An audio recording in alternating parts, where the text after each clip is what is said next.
If you enjoy the Drunken Peasants podcast, be sure to go to audibletrial.com/Drunken Peasants to get your free audio book.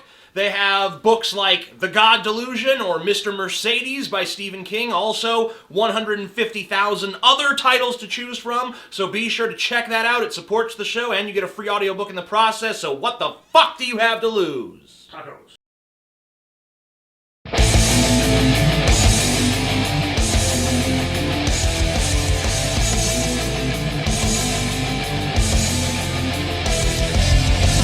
Coming to you live from the frigid armpit of America, this is the Drunken Peasants podcast with Ben and TJ, bringing you opinions of the news from an altered perspective. Fuck it! Say, man, you got a joint? No, not on me, man. I don't have facts to back this up. It'd be a lot cooler if you did. What the fuck are you talking about, atheist? It's okay. You're nothing, TJ. You're garbage. I just want to be liked. You're You're garbage. garbage, You're garbage, TJ. Your hosts, Ben and TJ. We'll do it live. I'm CJ. We'll do it live! Fuck it! Welcome to the Drunken Peasants podcast, where we DP the fuck out of the news. I am Ben, and with me is TJ and Scotty. CJ. My new name is CJ. CJ. ZJ. TJ, so do you want to announce that you're now, TJ's now a vegan? Yep, He's a vegan. I'm a vegan. So, as he drinks from a Wendy's cup. Yeah. TJ, well, TJ, you know, we're sitting around and TJ's like, you know what, I feel bad that I eat all this meat, and you know. Did you really say that? Yeah, he did. Yep. And he's like, you know, no more hamburgers, no more, you know, no more animal products at all. He's like, you know, I don't even want to have an egg. You know, eggs are disgusting. Eggs. Yeah. So Cheetah's now only going to eat No eggs. plants. I'm not even going to eat plants Fruits. because even they're too sentient. Okay. So what are you going to eat? Just oxygen? I'm going to live on just good old clean oxygen and water. Sounds That's like a good it. diet. You know? Yeah, I don't- Water's all you It's need. a diet, just admit the tea. I don't think you can live off that. Well, we'll see, Ben. And positive energy, too. Positive energy. The secret. Yeah, I'm just going to close my eyes and think really hard about how much I want to live. You're the little engine that could, TJ. I think I can. I think I can. Yeah. I can. Oh, universe, send me energy. And the sunlight, TJ. Send sunlight. me energy, universe. Cleo. Universe. Church of Gale. Send me Squishy. energy, universe. Someone made a pretty good Send drawing me of the Church of Gale. energy. I'll show it to you here. Show us the Church of Gal. Makes sense. So is the ship actually just a It looks giant spot Gale on. head? Well, I also see the Starship Enterprise, so I'm not sure if Well, they're probably attacking the Starship they're Enterprise. all in Gale's head. I think is the symbolism that we're seeing Oh, here. yeah. I see. And then there's the crispy and delicious sentient taco and burrito. Are they really... They don't look that sentient, though. They are. Well, how can you tell if it's sentient just by looking at it? I don't know. I thought it would have eyes or something, you know? Did you picture like googly eyes Yeah. stuck to it? Pretty much like googly eyes and maybe like big mouths. So it go... TJ, you know what Star Trek character you're most like? No. You remember that? It's in the first season of The Next Generation. Uh-huh. Just think a little bit more. Armus? Yes. You're Armus, TJ. I fucking knew you would get it. I was like, just keep thinking, TJ. The only like villain in Star Trek that's basically pure evil.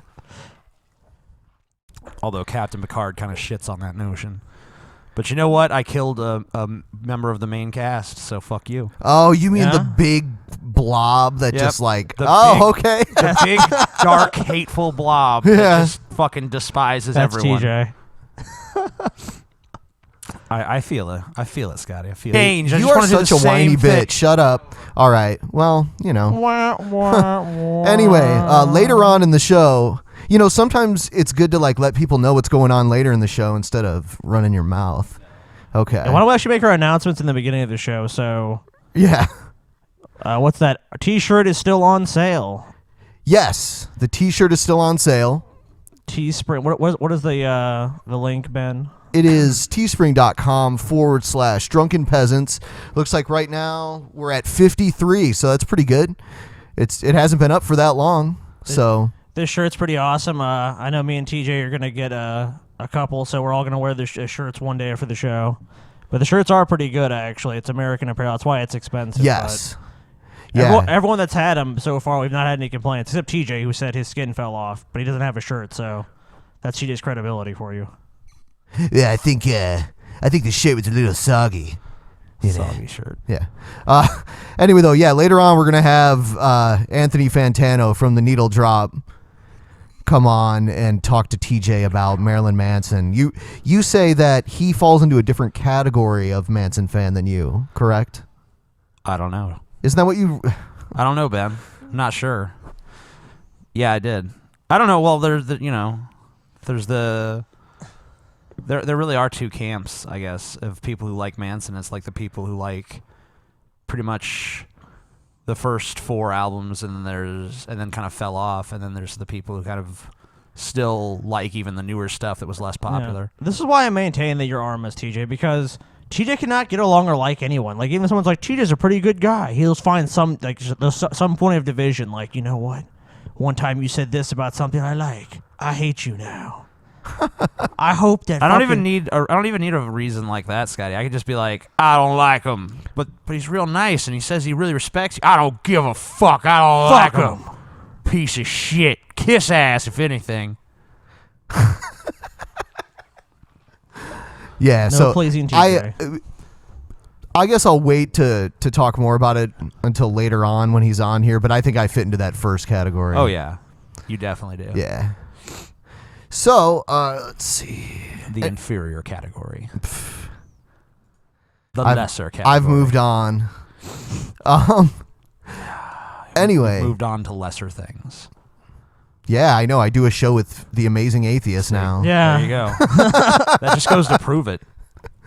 All right. So, someone made a video about you, TJ. Oh, I'm shocked. Yeah. No one ever does that. This video. How come no one ever makes a positive. video where you're a piece of shit, Ben?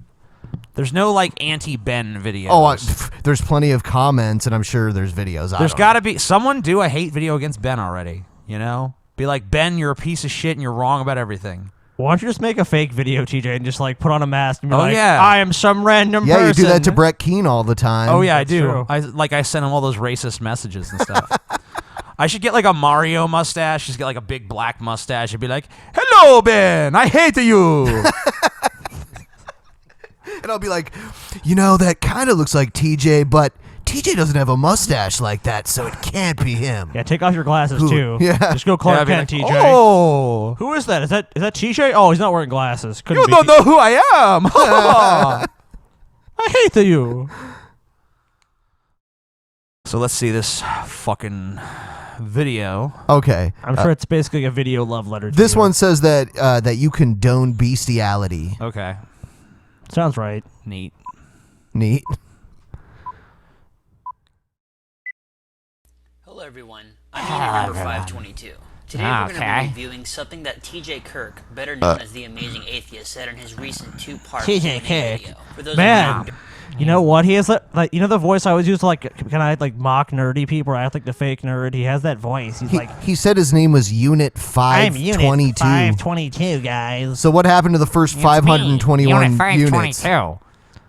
Units. He's just a clone. He's probably a Units Gale 1 clone. through 521 all fucking killed themselves. So hopefully we're hoping we have better results with Unit 522. loser. And I'm going Who to show you knows? why. He said this on Tumblr one time or someplace. One time, the Amazing Atheist said this thing that I disagree with, and I'm about to explain why he needs to be killed.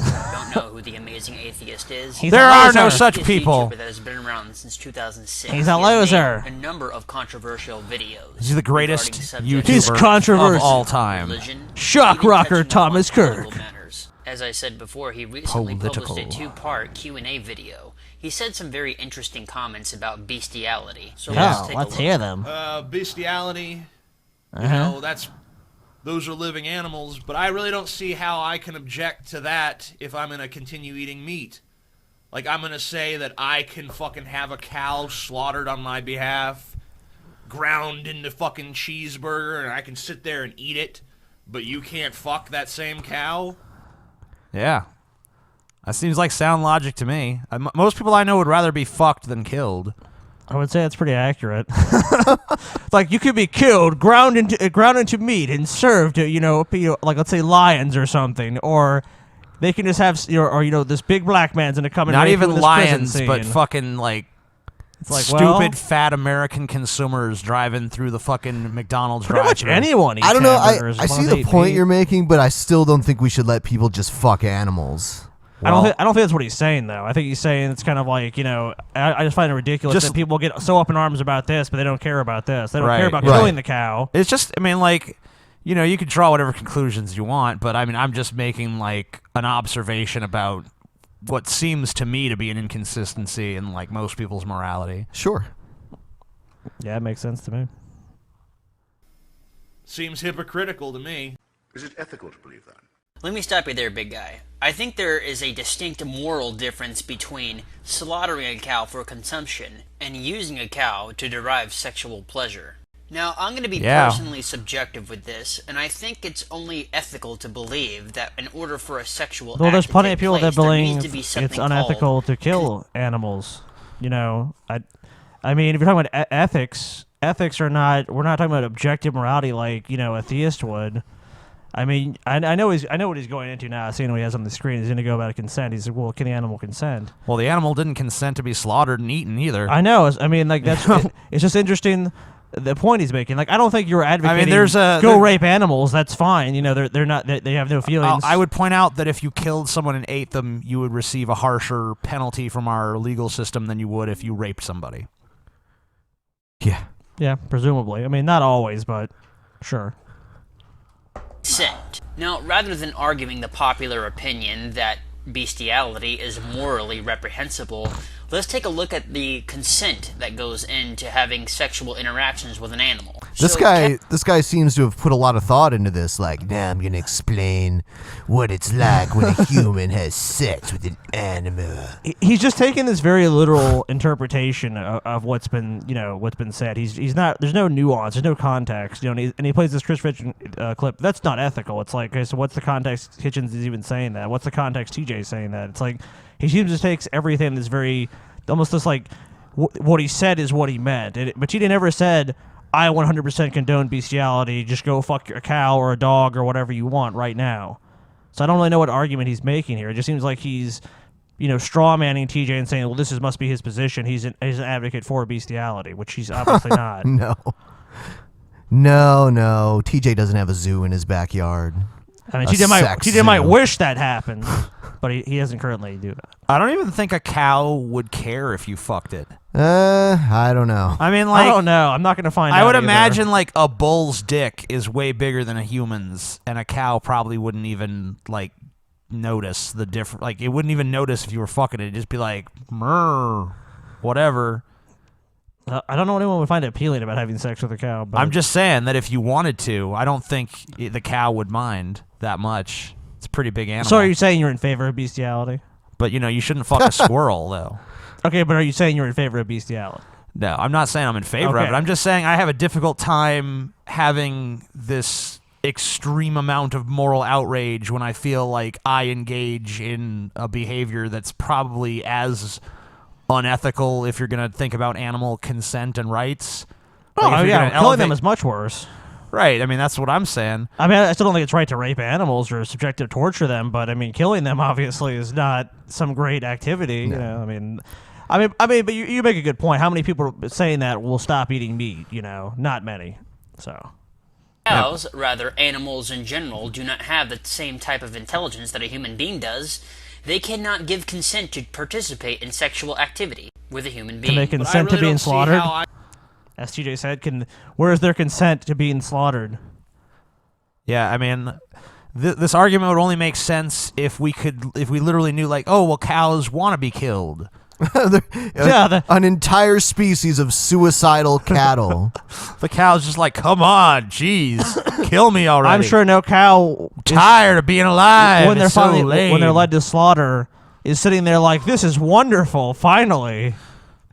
I'm sure that what goes through their mind is abject fear and horror.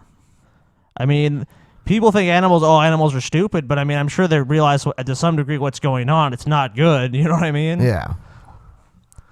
I can object to that if I'm going to continue eating meat. Like, I'm going to say that I can fucking have a cow slaughtered on my behalf. Is it really necessary to play this again? Cheeseburger, and I can sit. Yeah, I don't know. He's playing the exact same clip that he already just responded to. Does he think that everyone forgot the clip in the last minute? Yeah, I've never seen this before. I totally forgot, TJ. Oh, okay. Skip ahead. Which contributes to why we have sex for pleasure. Now, when we look at animal sexual behavior, it's hard to say that if an animal has sex instinctively or for pleasure. Both of these sentiments can be true, but still, consent is a problem because, as I said before, an animal does not have the intellect to give consent for a human being to have sex with it. And there's a word out there for sexual activities taking place without consent. Rape is defined as an unlawful sexual intercourse or any other sexual penetration. We've already pretty much vagina, addressed this anus. argument. I mean, yeah, this guy is basically an idiot, for lack of a better term. I mean, how did he make this entire video without thinking to himself, "Oh, you know what? Animals don't consent to be slaughtered either." Because that kind of undermines everything he said. I think he was sucking on helium before, like, while he was making the video. Yeah. So, yeah. He wanted to join the Lollipop Guild. The Lollipop Guild. Yeah, the Lollipop Guild. We represent the Lollipop Guild. Yeah. What's next? This video is entitled "The Problem with Girls and What They Should Do." Finally. A definitive solution. Listen up, ladies. Oh, my God. Yeah. Joseph 8276 here. Awesome. You want a rant from the beast? The Beast? Wait, TJ. You'll learn a thing or two. The Beast. You might learn a thing or two. The Beast, and then, TJ. And then, you know, in the future when someone's like, TJ, how, you know, who are your influences when you make your videos? You can say, The Beast. The Beast. Yes. Look at him. Look at that face. He's a beast. Look at that intensity. Yeah, he's a beast. You know, You're gonna get am I looking at a UFC fighter right now? Is that what's going on? This is The Beast. The Beast. Joseph 8276. The Beast. Yeah. Alright, boys, I'm back. The Beast is fucking back. Yeah. The Beast. The Beast. You damn right. Fuck yeah, the Beast is in the house. Motherfucking Beast. This rant. Lay it down. Dude, he has a hippie peace symbol. Now, my friend He's the Scott Beast. Williams, Scotty. Oh. He made a status on Facebook here. Why? And I just want to read it No off affiliation with me. bit by bit. And I'll give you the best part. Shit by shit. You girls want to find a good guy. Yeah. First thing you should do, stop being so goddamn picky. Okay. Yeah. Oh, I wow. like- This is so transparent. He leads in with that This is- one. Don't be picky. Don't. This is- I wonder why he has that. yeah, I wonder why he's saying that. Ladies don't want to get with the Beast, huh? I agree with that. I really do. Now, girls, this status is absolutely correct. It's correct. You have to stop being so picky. Stop being picky. Looks are gonna fade away after a while, girls. You need to realize that. This is so sad. And then he says, Yeah, whereas you're gonna age like fine wine. and lower your fucking standards. You might find somebody. Okay, Sure, so they might you're, not be the so you're best looking ones. presupposing. Hold on. You're presupposing that the only telling- standard that women are using when selecting someone to date or whatever is their appearance. Well, and he's telling other people to lower their standards. I find it hard to believe he's lowering his. Yeah, You know? I mean, that one is ridiculous. I mean, it's so transparent that this guy is just not getting any dates, not getting laid. You know, because like who else would What say are you something fucking like talk this? about, Scotty? That's the beast you're talking about. Oh, fuck. The beast, Scotty. Don't diss the beast. The Beast only in his mind, and I mean, is he imagining it's going to be like Beauty and the Beast, where some girl's going to come to his magical castle? Yes. Oh man, You know, the beast fucking pounds pussy all night, every night, Scotty. I'm sure he does. Look at that. Look at that face. You know why you're looking at that face? Intensity. That's the face that fucking 3,000 girls have looked up at as it straddles over them. And they feel their pussy being torn apart by his massive cock. The beast. The beast. You mean sex dolls, TJ? The beast. 3,000 sex dolls.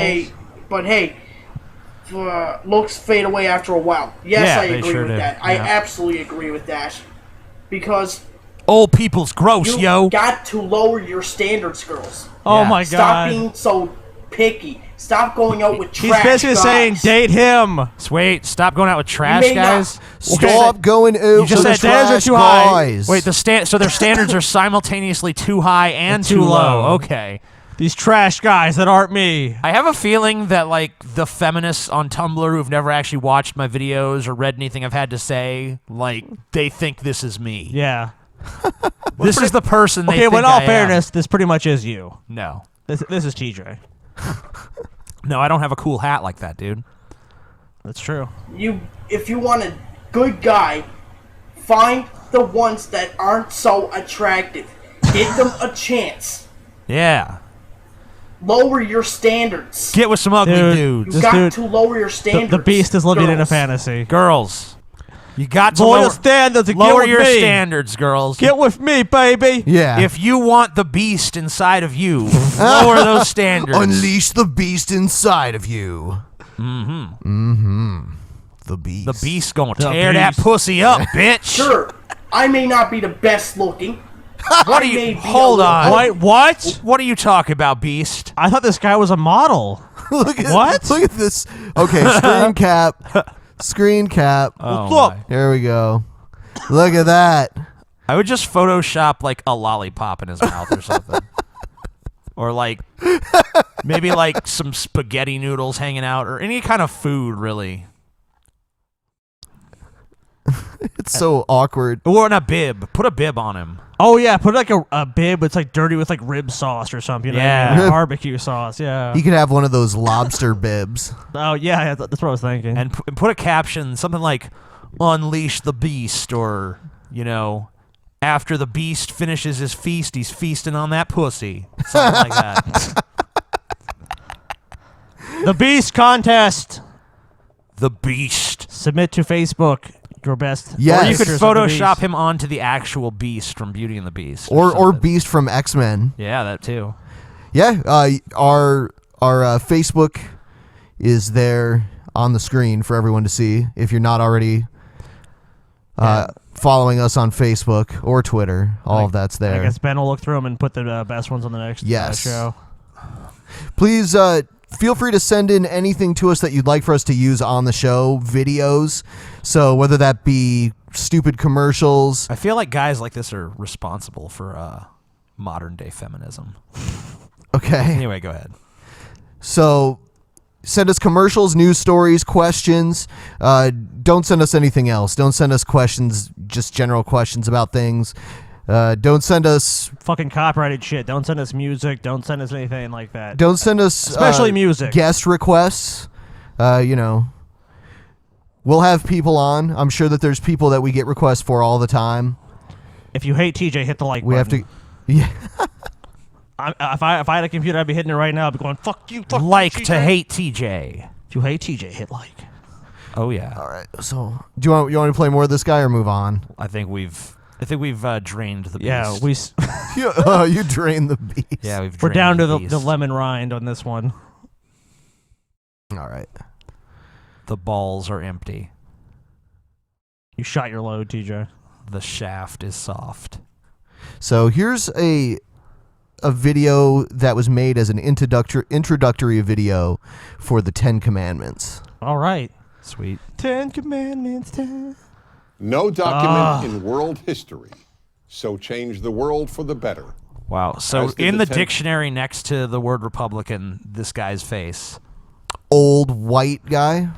Just, I mean, like, when you think, when I have a mental You look vision, so uptight, yeah. When I have a mental vision of like, what does a hardcore Republican look like? I see that face. Yeah. I don't know Yeah. who this guy is. I've never seen him before. Maybe we've done him on the show. I think Maybe. we have. I think we have so. done him before. I mean, yeah. he looks vaguely familiar, but that is the You, most Republican. I think you and face Ben I've ever DP'd seen. him earlier. Yeah, we DP'd him. Yeah, we DP'd the fuck We out of that, DP'd dude. that fuck. Look at that face. Yeah. You could tell He's been thinking DP'd. about Yep. it. He's thinking about it last night. Yep. Anyways. It wasn't. Face, Anyways, TJ. It wasn't face and asshole. It was just double asshole. So no other. Did he call it a document? Yes. He said no other document has changed the world for the better He'll more. probably call it an historical document. Well, I They mean, love saying that. It's historical. the problem with that is that so many of these, I mean, like, to say, you know, like, a lot of these Christians are like, oh, the Ten Commandments is the foundations of morality. It's like, no, it's not. Because, first of all these people, I mean, like, people knew before this that murdering each other was bad. People knew that theft was bad. Oh, no, they had no idea, TJ. And then there's so many rules on the list that don't even have anything to do with modern morality, like keep the Sabbath day holy. No one even pays attention rule. to that. Good Don't rule. covet. I mean, come on. Everyone covets. Commandments. Bullshit. You're wrong, TJ. Western civilization, the civilization that developed universal human rights, created women's equality, ended slavery, created parliamentary Wow. democracy, among What other the unique fuck? achievements, Stop.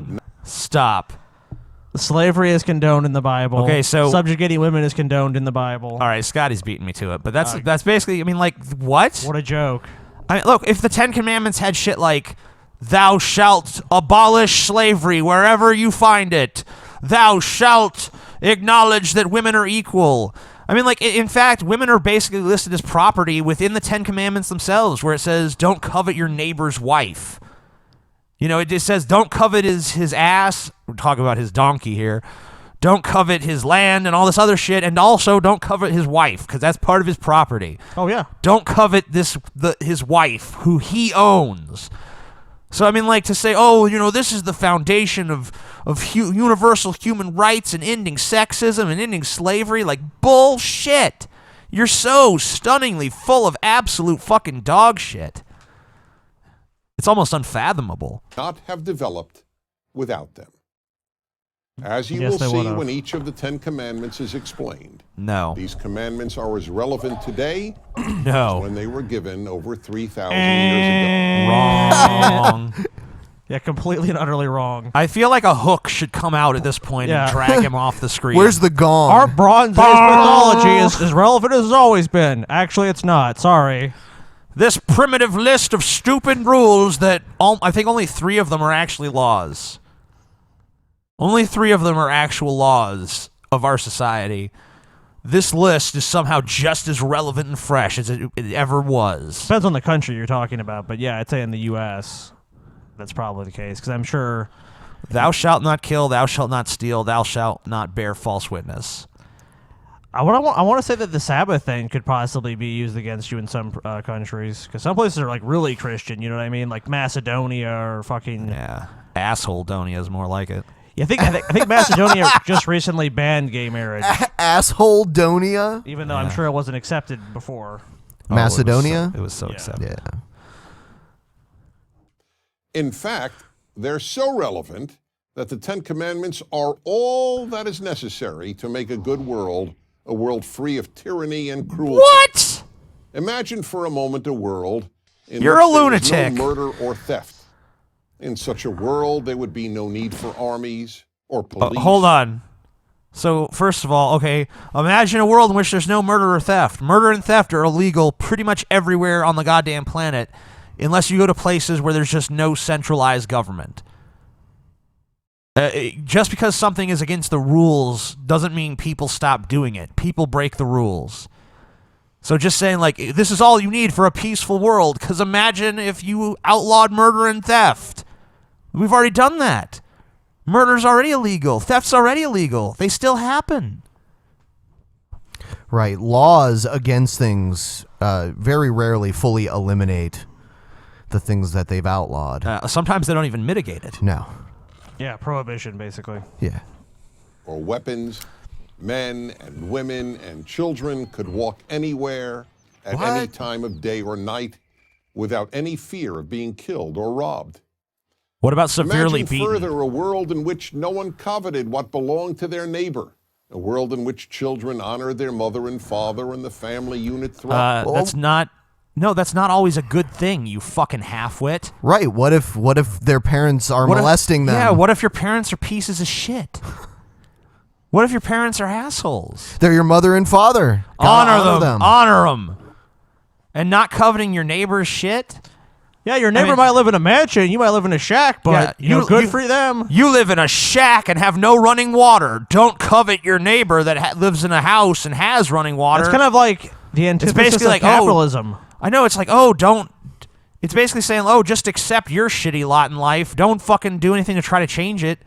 Well, of course. I mean, it's not saying you can't even covet other person's things. I mean, you're basically undermining the foundations of the capitalist system that most of these Republican assholes seem to love so much. Right. And just jerk off over. I've even heard Republicans say, when they grew up poor and they saw people that had better stuff than them, it motivated them. Yeah, right. What were they doing? They were coveting. Coveting is not a bad thing. It can be if you take it to some dark extreme. And they do the "thou shalt not covet your neighbor's wife." Does that mean your neighbor's wife has a nice ass and you look at it? That's like you're a bad person, right there. Like, yeah, I mean, like, what if your neighbor's wife has? Yeah, what if she's fucking amazing and you just fucking can't help but look and just Yeah, I mean, just looking. What if you'd never even say anything about it? You pop a little fucking half chub or something. Yeah. You're like, oh shit, I just coveted my neighbor's wife. Shit, God's angry at me now. Going to hell, TJ.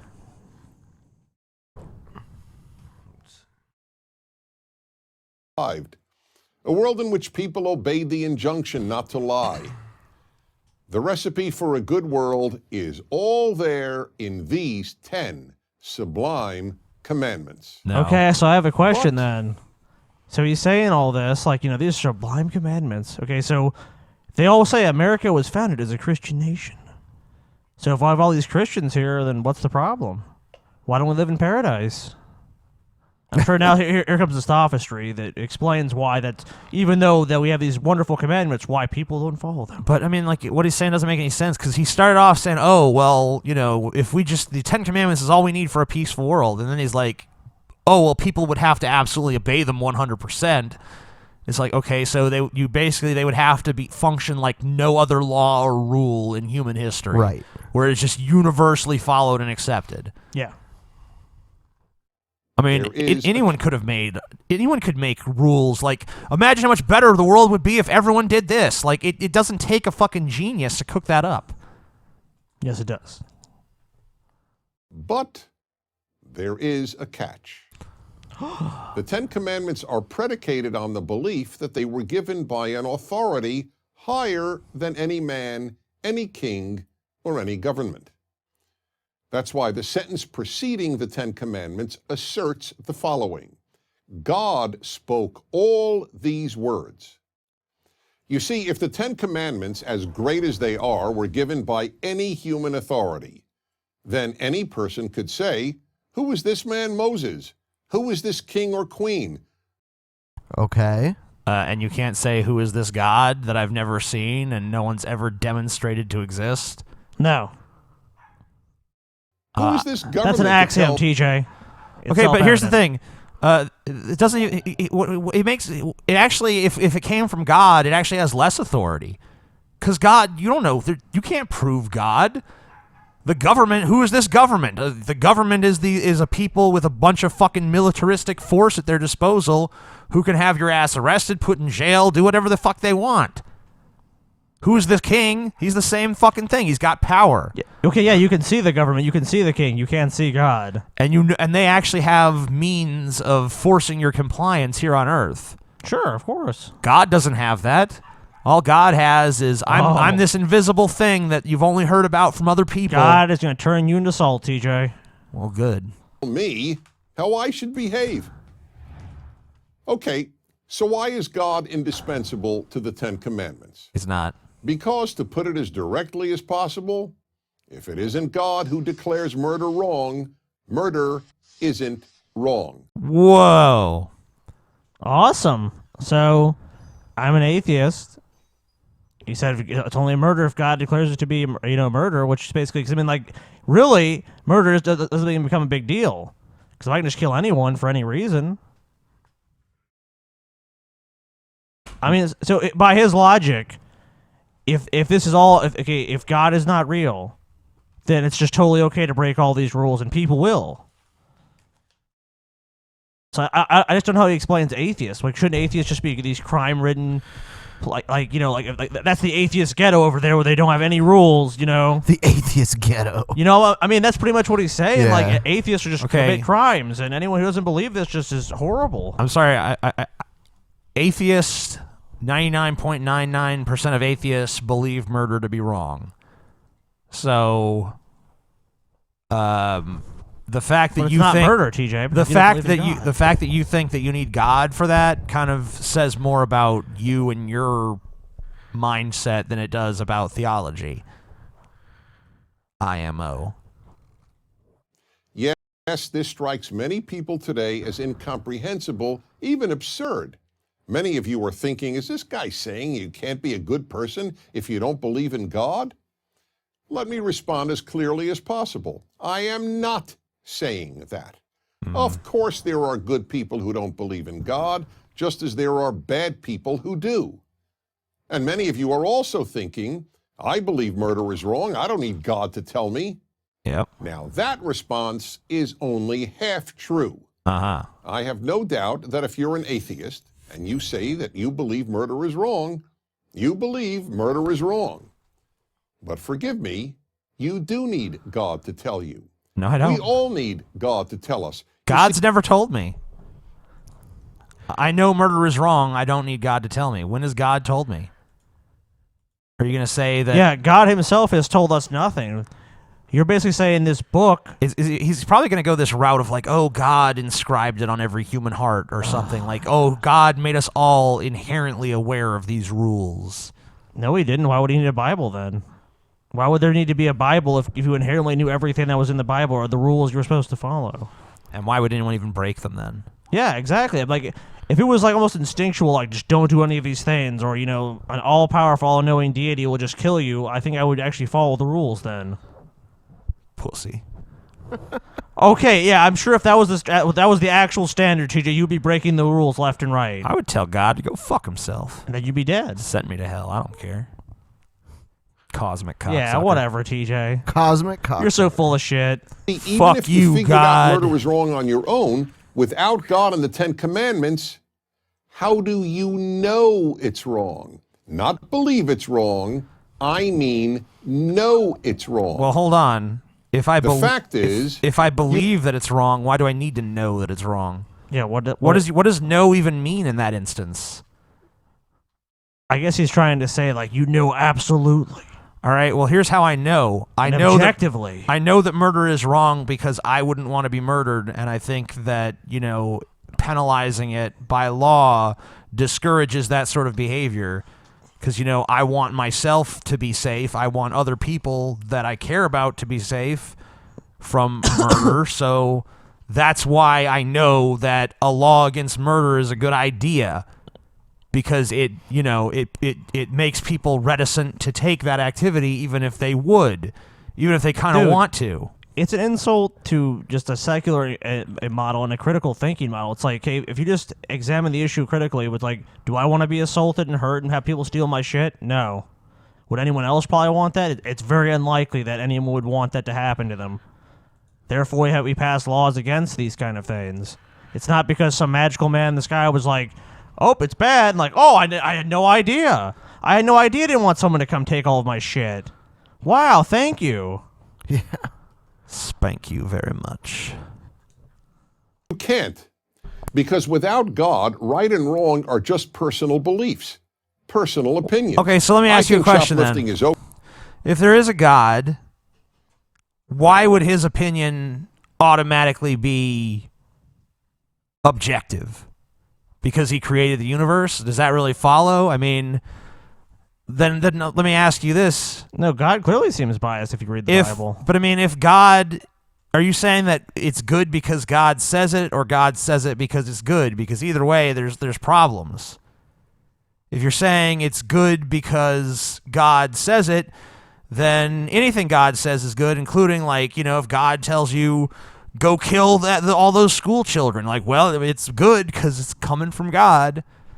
And then morality is basically meaningless because it's just basically the whims of some fucking cosmic entity that are mostly unknowable, other than the stuff he wrote down in some book. And if that's the case, then we should fucking follow every one of the commandments as if it's like, oh, keep the Sabbath holy, no one do anything, don't pick up any sticks, it's the Sabbath. Okay, you don't. Unless there is a God, all morality is just opinion and belief. So what? And virtually every atheist philosopher has acknowledged this. Another problem with the view that you don't need God to believe that murder is wrong is a lot of people haven't shared your view. And you don't have to go back very far in history to prove this. Many Christians don't share that view either, despite having a book that says it explicitly. Yeah, we all know the Crusades were non-violent. And, I mean, there's plenty of Christians who commit murder all the time in America. Actually, Christian states people are more likely to commit murder. Yeah, actually, there's actually correlations between religiosity of states and murder rates in states. Same thing with obesity, too. Yeah. Huh. Yeah. Religious people are just a bunch of fat, murdering assholes. Can't figure it out. Yep. In the 20th century, millions of people in communist societies and under Nazism killed about 100 million people. And that doesn't count a single soldier killed in war. So don't get too confident about people's ability to figure out right from wrong without a higher authority. What? Hold on. So what is your excuse for the Nazis? Nazis? But the Nazis had higher authorities.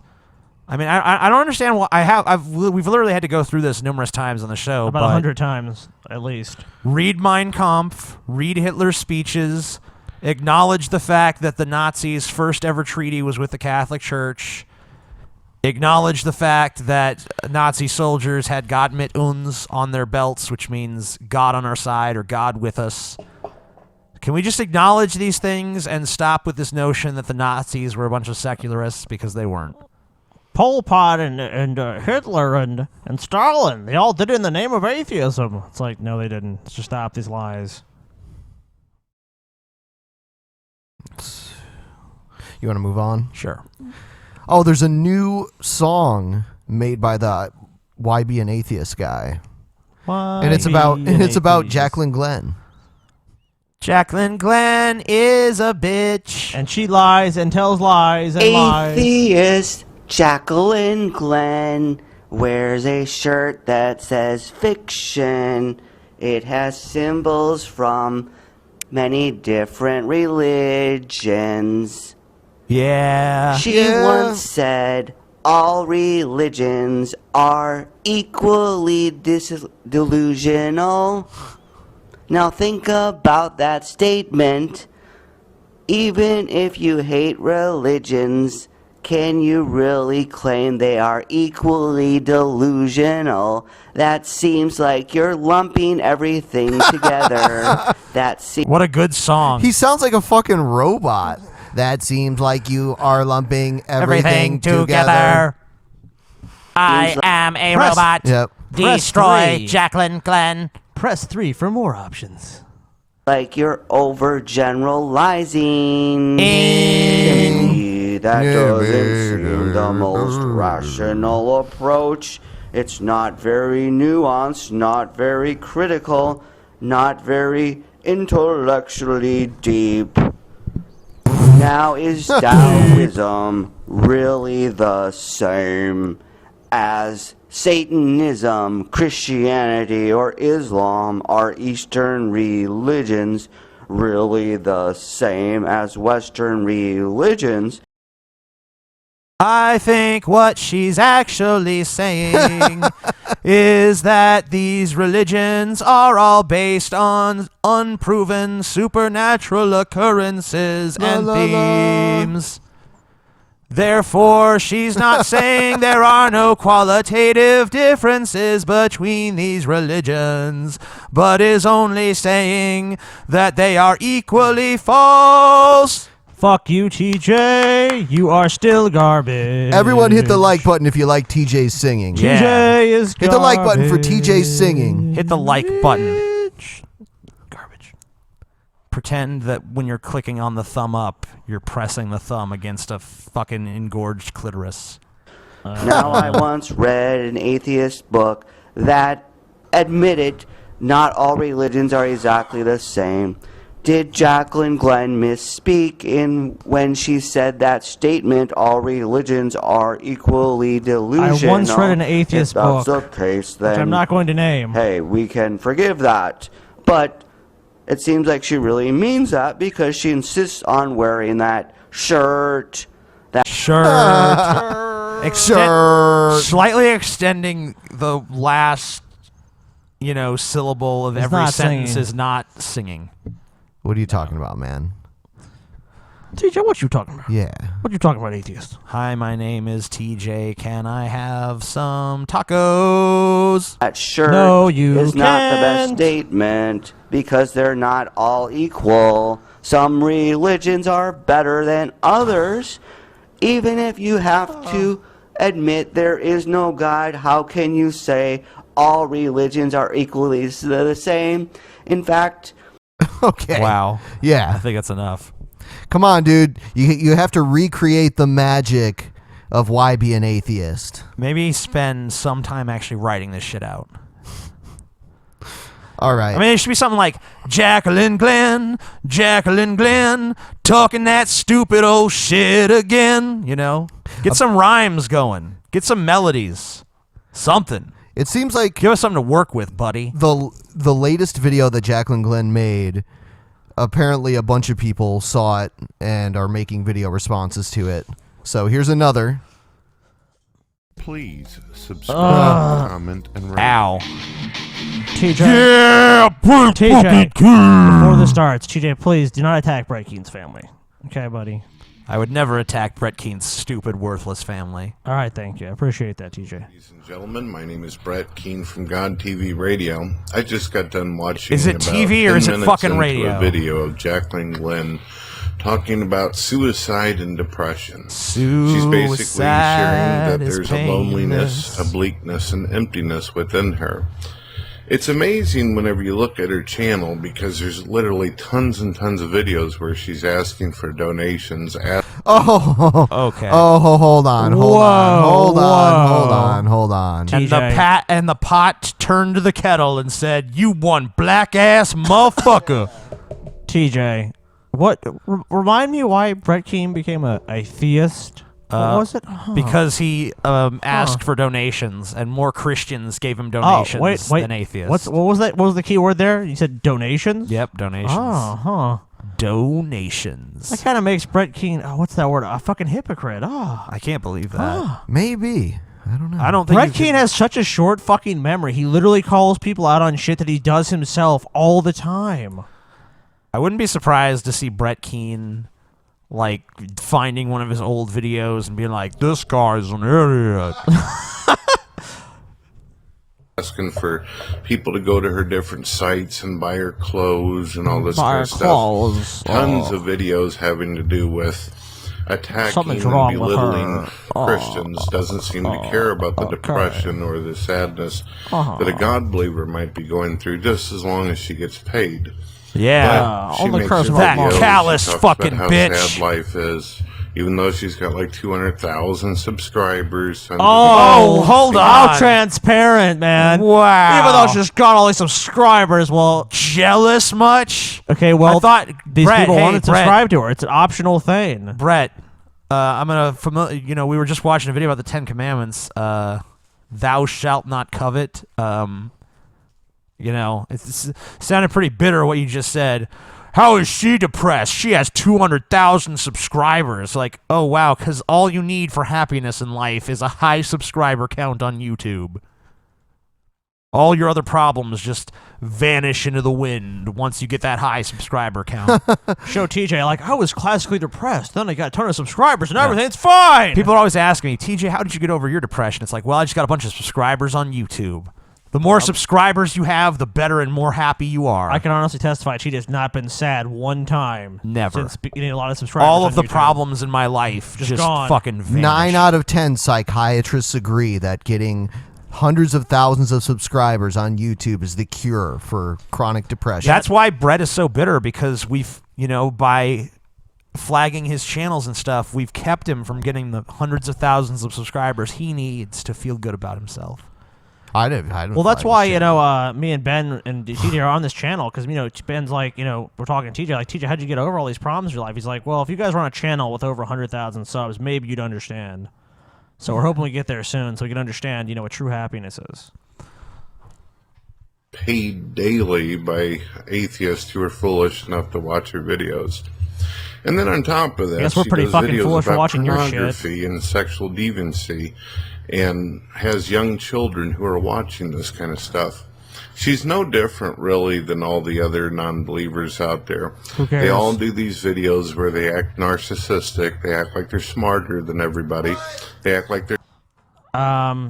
I'm not a huge fan of her channel. I've seen some of her videos, and I've never gotten the impression she's like, I'm better than you, Brett Keane. I just think that's more, pot calling the kettle black there. But, and another thing is... He projects everything onto other people. It's so obvious. I mean, like, anyone who says, like, I'm better than Brett Keane, like, yeah, you're right. It doesn't matter It doesn't matter who it is. Like if I went to the zoo and somehow that one of the monkeys knew sign language and it signed to me, I'm smarter than Brett Keane, I would agree. I would sign back, you're right. Yeah, you're right.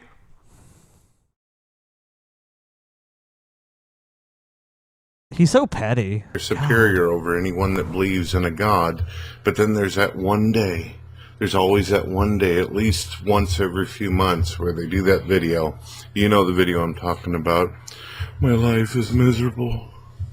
It's horrible. Because you've never done almost that? every video he makes. I know. It's how he's a victim. How these atheists on YouTube make fun of me. I've been so put upon, and I'm so sad and miserable. Oh.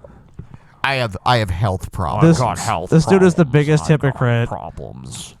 And I need money to help me out. He's got health problems, but he's smoking cigarettes all the time. That's what I'm saying. He has health problems. He smokes. He obviously just eats fucking fast food all the time. Look how fat he is. Like, maybe if you fucking change your lifestyle a little bit. No, it's nothing to do with me.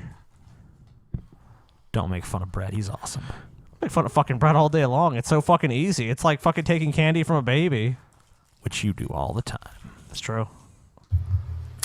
I don't know why I do the things I do. I don't know why I commit the evils and the sins against the world that I do. Oh, can I have a hug? It's always the same thing. They will sit there and I've rock never and done roll. that. If Or a I think Christian were to most make people a I know video do stating that. that they were depressed or suicidal or hurting, hell, the atheists out there have been known to make videos and comments suggesting that someone actually killed themselves. No, I've actually got a whole folder of videos. The kill yourself comments are normally troll comments. Another thing is like, and I'm sure Brett knows that because he's been around the internet long enough. Brett is sitting there making fun of her for making a video about being depressed while saying that it's atheists who do that. I mean, that's just nonsense. Videos I've downloaded from atheists. Don't attack where my they family, TJ. Stop attacking me, TJ. actually Brett Keane's pointed directly at me. family Well, at is their screen meant for me, garbage. though, telling me to go kill myself. It was probably trolling. But Get they over have it. their It's the moments. fucking internet. I know he's doing like Anita Sarkeesian shit with this. You know, it's funny because wasn't he just like a few minutes ago complaining about atheists always making themselves out to be the victims, and now here he is. Yeah. Just, I'm so put upon. Poor Brett Keane. It's funny, man. That last video that he put out, that was such utter bullshit. He ended up taking down. Of course he did. Because the next day on Facebook, I posted the video where we played the fucking scrambled audio and all that shit. So even that was bullshit alone. You know? I don't know. I guess he just doesn't think these things Brett through. Keane is a fucking coward, too. He does this all the time. He makes these ridiculous videos, and then when he's called on it, he just removes them. It's like, no one forgot, dude. Our memory fucking span is not that short. We know what you fucking did. Yeah. I guess that's why people now, they archive his channel. They should. Yeah. Yeah, because Brett Keane, there's so much shit that Brett Keane can deny now because the videos that proved certain things are no longer around. So anyone who wants to archive Brett Keen's channel, I think feel free to do so. I have a fan theory. Yeah. I think the Beast is actually Brett Keen's son. Ah. Look at him, You know a lot of similarities. Yeah. It was probably actually some fatherly advice. The Beast was like, Dad, no girls want to fuck me. And Brett's You're the like, Beast. Come on, listen buddy. here, buddy. I'm the stallion and you're the Beast. And you just need to tell girls they need to lower their standards. Just Look. like I told your mother. And I had to lower my standards too, but... I had to promise her a lot of money. She believed it, but by the time we were married, I told her I was a broke dick motherfucker. And then she was disappointed, but, I just threw some shit about God and marriage in, so she's sticking around, even though I beat her. Which I think the reason Brett Keen and his wife are together is because Brett Keen has, like, the hookup at Golden Corral or something. He nods. They're like, ooh, extra rolls for them. One time he pushed the manager at Golden Corral out of the way, and the guy's like, you can eat here for free for the rest of your life. And every time his wife thinks about leaving him, she's like, oh, but that Golden Corral, Yeah. And also, Brett Keen has like an unlimited McDonald's card. He just sued McDonald's and was like, you know what? In lieu of payment, just give me an unlimited McDonald's card. And they were just like, all right, that seems fair to us. All right, so we're going to move on to the next video, I think. Oh, man. No more Brett Keen? Unless you want to hear more of it. No. Okay. No. I was being By the way, people that are just now tuning into the show, Anthony Fantano will be on in a little bit here. Okay.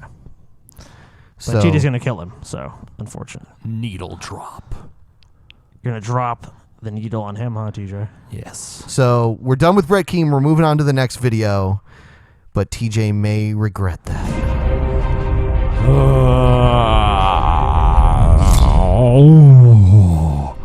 No question about the Christian Truth Network. Religion, society, culture. Replies to YouTube atheists. In today's video, I'm going to be replying to this video by Jacqueline Glenn called Religion, Society's Cancer. If you haven't seen my previous videos replying to Jacqueline, I'll leave them linked up in the description section below. Jacqueline has a trend of putting out absolutely ridiculous videos that make no sense. Check it's both Jacqueline who exposés does that I've that. done I in the see. description section. I know. It's like, what? What a lack of self-awareness.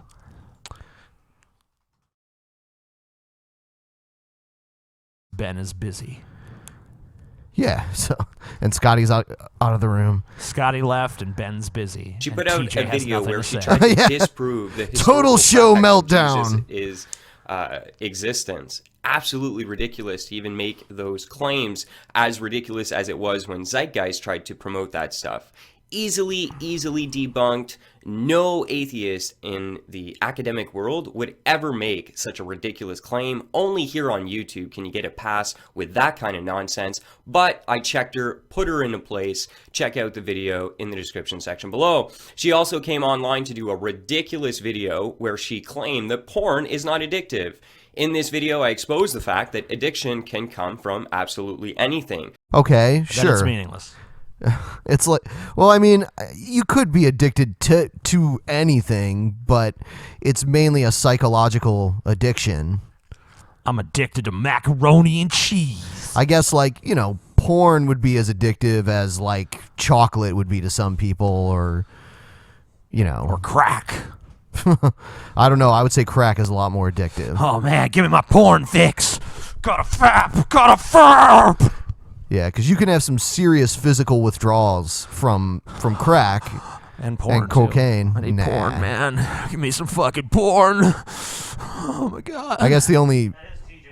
Give me some fucking porn now. TJ is addicted to porn. 50 cc's of porn, stat. That's what would happen if TJ ever went camping. He'd, like, probably end up having to try and, like, draw his own porn. I just It's kind of like that Dude, episode of South Park. TJ has wrecked so many fucking computers because of porn. I'll just look at the campfire until the flames look like a butt. Well, let's make TJ just like bring like a catalog of his porn with him. Like, TJ, you got to bring a bunch of porn with you. Got to bring your porn binder. Yeah, it is unsavory, TJ, but we want to make sure this this camping trip is a good experience for everyone. All right, let's see here. So we are calling... Don't step in the jizz bucket.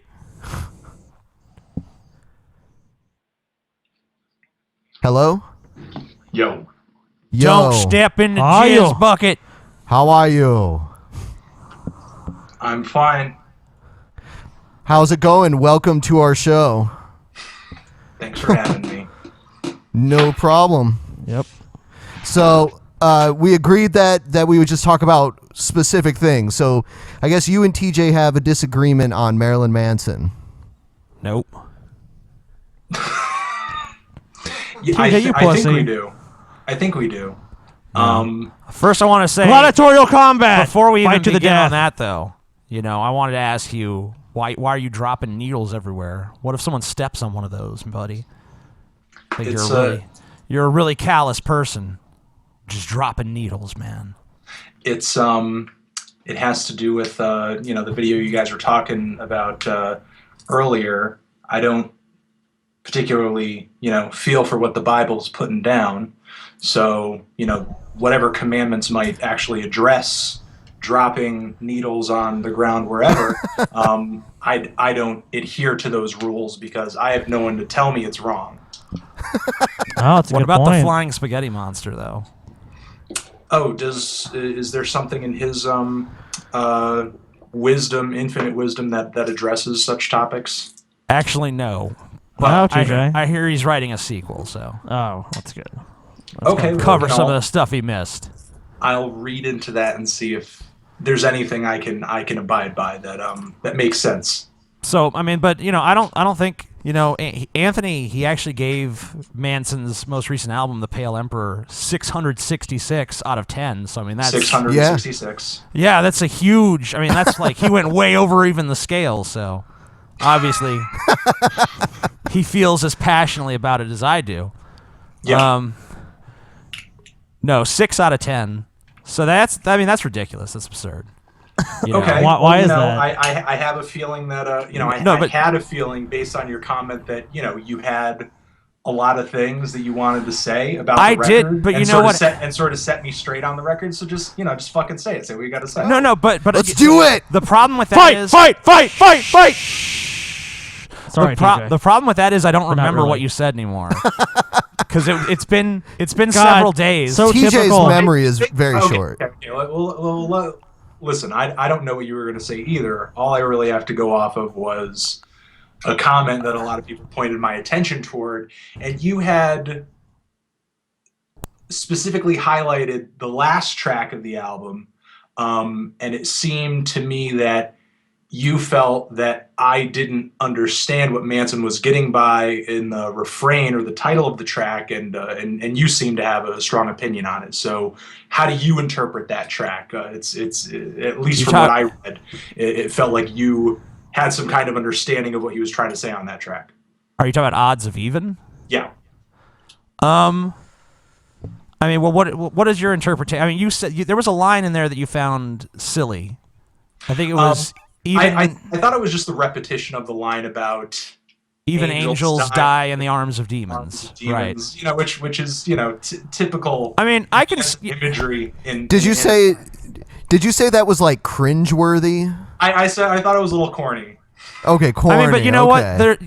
what? Hollywood's your favorite album. I would say the corniest Manson line is actually in Hollywood. It's actually on that album. There's a line about being bugs on the windshield that really is somewhere in Hollywood that's really like probably the worst lyric Manson's ever written. Yeah. It's like we are bugs so smeared and scarred or some shit on like a wind. It's stupid. Oh yeah. Oh, I know what you're talking It's about. a painful line. See, I'll admit when Manson writes a shitty line. And the thing is, I will too. But even when I was pointing out when I enjoyed his older work and when I enjoyed this new record too, lyrics. Not that I don't like lyrics on Manson albums, but I've always enjoyed him more as a provocateur than a poet. I've liked his lyrics more for the hypocrisy they point out, the things that they highlight, versus the way he says them. Sure, Right. He has a way with words and he has a style. That's the thing though, is like he says things in a very strange way sometimes. Like, it's not always very apparent what he's talking about. Even if you watch him, like, in interviews, the way he communicates himself kind of reminds me a little bit of Galen, or maybe even Scotty when he gets in one of his, like, more cerebral moods. What was it? He was on The Talking Dead, and he was kind of that out was of a it. disastrous. That was a disaster because it didn't seem like he watched the show ever. So it kind of seemed like a lot of the things that he was saying were sort of like, I don't know, just like he had no context for anything that was happening in the episode. Yeah, and the other problem with it was that Manson's long-winded. Manson needs to be able to talk unrestrained for a very long time. Yeah, to convey there what he was wants to say. TJ, there was a thing on. Remember that site used to go to Manson USA, where the owner of the site, Alexander, interviewed Manson, and he did not stop him during the interview. And the interview was like 17 pages because Manson just went on and on and on and on and Manson will talk excessively, and it takes him forever to get to a point. But let's talk about the album rather than the interviews. Yeah. Obviously, though, I mean, like, it's totally subjective what anyone feels about any album. I mean, I was kind of being facetious when I was like, I'm going to set you straight. 'Cause it's not like I'm going to nothing I'm going to say to you Your is gonna, opinion has now changed. Change the way you fucking see it or something. That doesn't mean it's not worth talking about. You know, Sure, it is. No, of course. I think. But I want to preface any discussion with that, though. Okay, sure, absolutely. Well, you know, for me, that's a given. Yeah. For something I'm interested in from your standpoint as the kind of Manson fan that you are, how much does tell me if I'm wrong in assuming that Manson is maybe the exception in that you care about what he says, what he communicates, and the philosophy of his albums more than you would maybe another artist that you like. Yeah, and you might definitely sort of, true. and you might sort of like weigh that over other things that might sort of be shortcomings on the record musically. You know, as long as it's saying something that you can interpret to mean something because you have personal investment in it because you're a fan. I don't know, because there's something I wanted to point out about TJ's Manson fandom that he has. Go ahead. Is this private information? What's No. going on? No. This is none of the other musical acts that TJ likes are similar to Manson, really. Like, TJ doesn't... That's true. Manson is really the only type of, like, industrial rock group that he listens to. Like, I've never seen TJ listen to Ministry or... Oh, no, this is like Tom Waits and like Leonard Cohen and like... what else, TJ? Bob Dylan. Bob Dylan, there you go. Not very similar. Yeah. Nick Cave. One and of the these Bad things Seeds. is not like the other. Well, but I don't know. No, I don't agree with that though, because everything I listen to though. There is a commonality between all that stuff. Yeah, what is the commonality? It's that there are these almost you notice almost every band I listen to. It's the name of a person. It's one person putting themselves up front. Well, I was just gonna say in regards to that. You know, I love all those artists myself. Actually, a lot more than Manson, and all of them put out very narrative-driven tracks. Right. You know, all of them are really strong storytellers, especially Dylan. And I think, and actually, that's actually something that maybe we could sort of measure up with this Manson record, because I mean, you know, at the end of the day, it's all my opinion. And but look, the only way I can come to an informed conclusion is by listening to more artists and bringing more context in it. Right. And to me, Manson isn't really the mountain of a story writer or a storyteller as some artists out there. I have to disagree with that. It's just that Manson tells the story in a very unconventional style. See, when they're telling a story, they're telling it almost like a classic narrative, whereas Manson is telling a story through visual metaphor and allegory and you know, context clues, and you really have to you know, delve a little bit deeper into what he's referencing, how he's referencing it, what's the context. I think, but once you do that, you know, you might not come with one coherent narrative, but you're going to see that a narrative structure is more present than perhaps it initially seems on the surface. Well, then, in your opinion, what is, because, you know, I pick up from being familiar with the kinds of lyrics that Manson writes, you know, I pick up a lot of the religious and mythological symbolism that he throws into his lyrics. But sort of beyond that, A lot of which seems like a lot of it is very interesting and esoteric, but beyond that, what I sort of see as the narrative behind those terms, it just doesn't interest me as much. And, just to sort of, because it didn't really move me, I'm interested in what was a narrative on the record to you that really stuck out, essentially. Well, I mean, I've read the interviews, and he talks a lot about Faust, and he even calls himself the Mephistopheles of Los Angeles on the record. That's a track we can zoom in on. What does that track say to you, narrative-wise or story-wise or whatever? Let me just think about it for a second.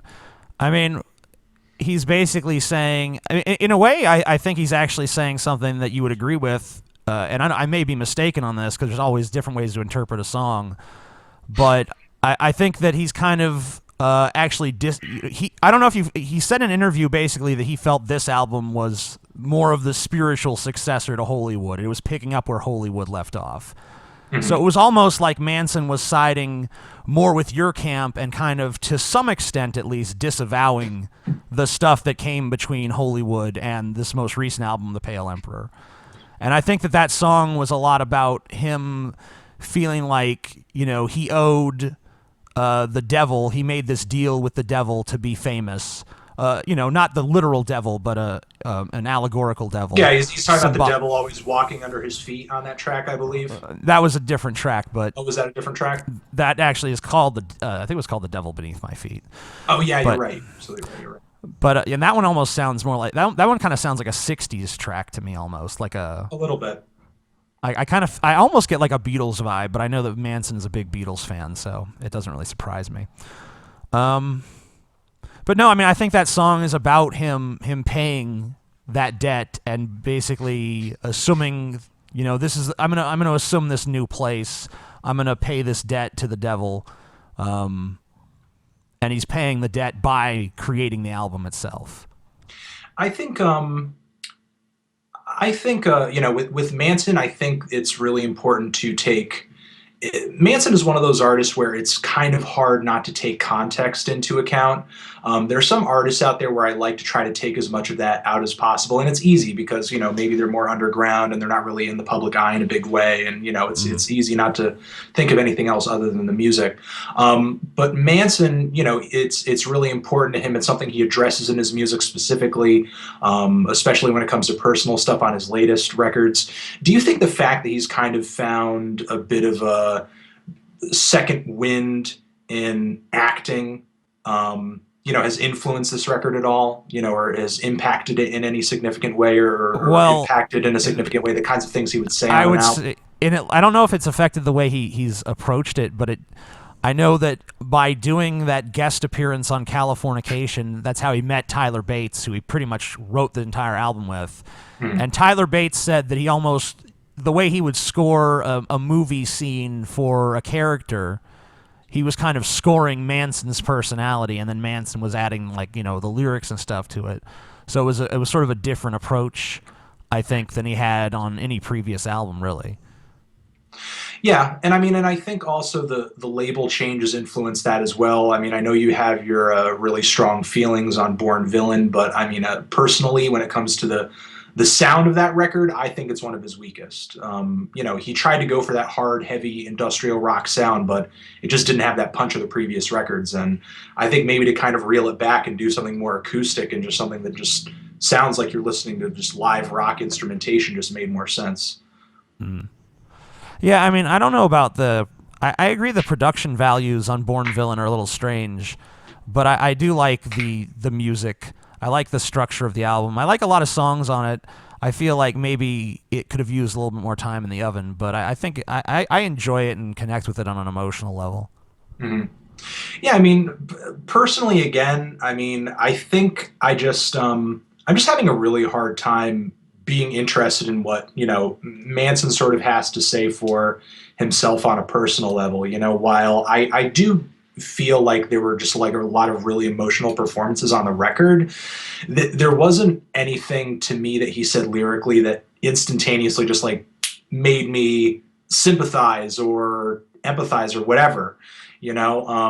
sort of like in the way that somebody like Elliott Smith would. You know, some of the shit that he says on a record, just the way that he turns phrases is just, you know, only to look at them on paper, it just looks depressing, you know, even just to take them out of context of the song.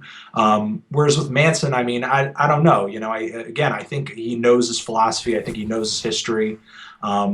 But maybe with, you know, sort of relying on his lyrics a little bit more, not that he hasn't before, but with just more toned down instrumentation, he can sort of grow into, you know, somebody who is a little bit more verbose when he comes to writing his lyrics. You know, I'd be interested to sort of hear him write verses where he's like rambling or something, sort of maybe in the way that he would in an interview or something like that, or maybe in the way that somebody like Bob Dylan would on an acoustic track. I don't know. Well, I mean, I think like Manson, when you know, it's very kind of strange because there's a very distinct difference in his lyrical approaches just from album to album. Mm-hmm. Almost more of a change than there is musically, usually. I mean, I think the Pale Emperor is a big departure from what he was doing previously musically with the last few albums. How so? How do you feel that? I don't know. I feel explore that. Well, I feel like it has more pop sensibilities. It seems like it's more atmospheric. The production values sound a lot crisper. You know, I hear more like, I mean, I don't want to say I hear more blues influence because there's always been a little bit of blues influence with Manson stuff. I mean, I don't think it would be bad to say there's more because, I mean, I think there most definitely is more, and I think it was intended for there to be more. Right, and it almost sounded, I mean, it didn't, you know, it wasn't really industrial, but it almost sounded like it was maybe meshing some of the elements that they had in you know, Antichrist Superstar with more of the melodic elements from Mechanical Animals, but with more of like beats, like a beat driven. I mean, Manson's always had like heavy, like, you know, like very simple like drum loop kind of backgrounds, but it felt more like fresh and like it had better pop sensibilities basically. I don't know. It just sounded like refreshed to me somehow. But in terms of like the lyrical stuff, like you go back to Antichrist Superstar, you go to Mechanical Animals, you go to Hollywood. I feel like that's an era of a style of Manson lyric, and then Golden Age of Grotesque is a total departure where it's much more focused on like wordplay in terms of phrase and stuff.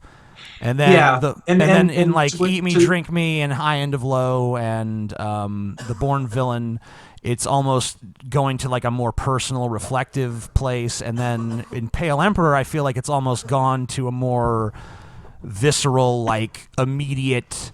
You know, the songs are very short for Manson songs in terms of like the lyrics. There's a lot of songs that really barely even contain any words. And even though the songs themselves are like 5 minutes long, you look at the lyrics and, you know, it's like it maybe would be a single paragraph. Yeah. But, you know, that's not usual because you know, he's a man of few words on the album, and all of the words are very visceral and just immediate. They have this sort of almost like a stream of consciousness feel to them to me. You know, I kind of felt on Manson's first major album, Portrait of an American Family, I kind of felt he had like a comedic aspect to his writing. Yeah. That he lost. Definitely. There's, you know, that definitely hasn't been present really. Oh no, I don't think then. in Antichrist Superstar it went way more serious. Right, because I mean, in the Portrait of American Family days, there was all those references to like Scooby Doo and Willy Wonka, Saturday morning cartoons. Willy Wonka, Lunchbox, that, like, you know, and all the songs that turned up like with Dope Hat and everything like that. Yeah, he was definitely, I don't know, there was definitely like an element of absurdism there, which maybe he got back to a little bit on Golden Age of Grotesque, but in a much different way, you know. But he hasn't really revisited that since, though. I don't think. I enjoyed their first album because it was really like guitar driven. It was more of like it's a raw fucking album. Yeah, that's an album of a band that gets together and writes songs, you know, as a band rather than going into a studio and writing an album, which is what the rest of Manson's albums are like studio written albums. Yes, I would say. Yeah. So. Yeah, you can tell it has more of like a rock theme to it, and then they went more towards industrial, and then they went like glam after that. Yeah, but I mean, as actually, like, during like that sort of Antichrist Superstar era, you had like Twiggy writing like tons and tons of that material, and then as things went on, it sort of became more collaborative. Like, if you look up the writing credits of each song, you see each member putting in more. And then when Twiggy left, John Five was handling a lot of the songwriting, along with Manson, which I think might explain for, I think the records Twiggy turned up on were some of the rawest records that they put out, personally. I think John Five was probably, just as far as skill goes, probably their best guitar player. Oh yeah, for sure. But I think when it was just up to him to be writing a lot of the songs, it kind of turned up just to be a little bit more like immediate. I thought like just the beats were more pronounced and the more electronic elements of the music were more pronounced, and I felt like it's things just felt like less raw and distorted. I feel like Manson is always kind of defined by who he's collaborating with. Yeah. Because I mean, it's obvious that he doesn't have some tremendous store of like raw musical talent. Exactly. He needs to, he puts his input in, but I don't think he could sit there and make a song by himself. I think I would kind of liken him to Jim Morrison. Right. Like more of a charismatic frontman kind of guy. Yeah. I think that, and I think you look at the stuff he did with Twiggy, it's very different than the stuff he did with John Five, very different than the stuff he did with Tim Skold, and it's very different than the stuff he's doing, now with Tyler Bates.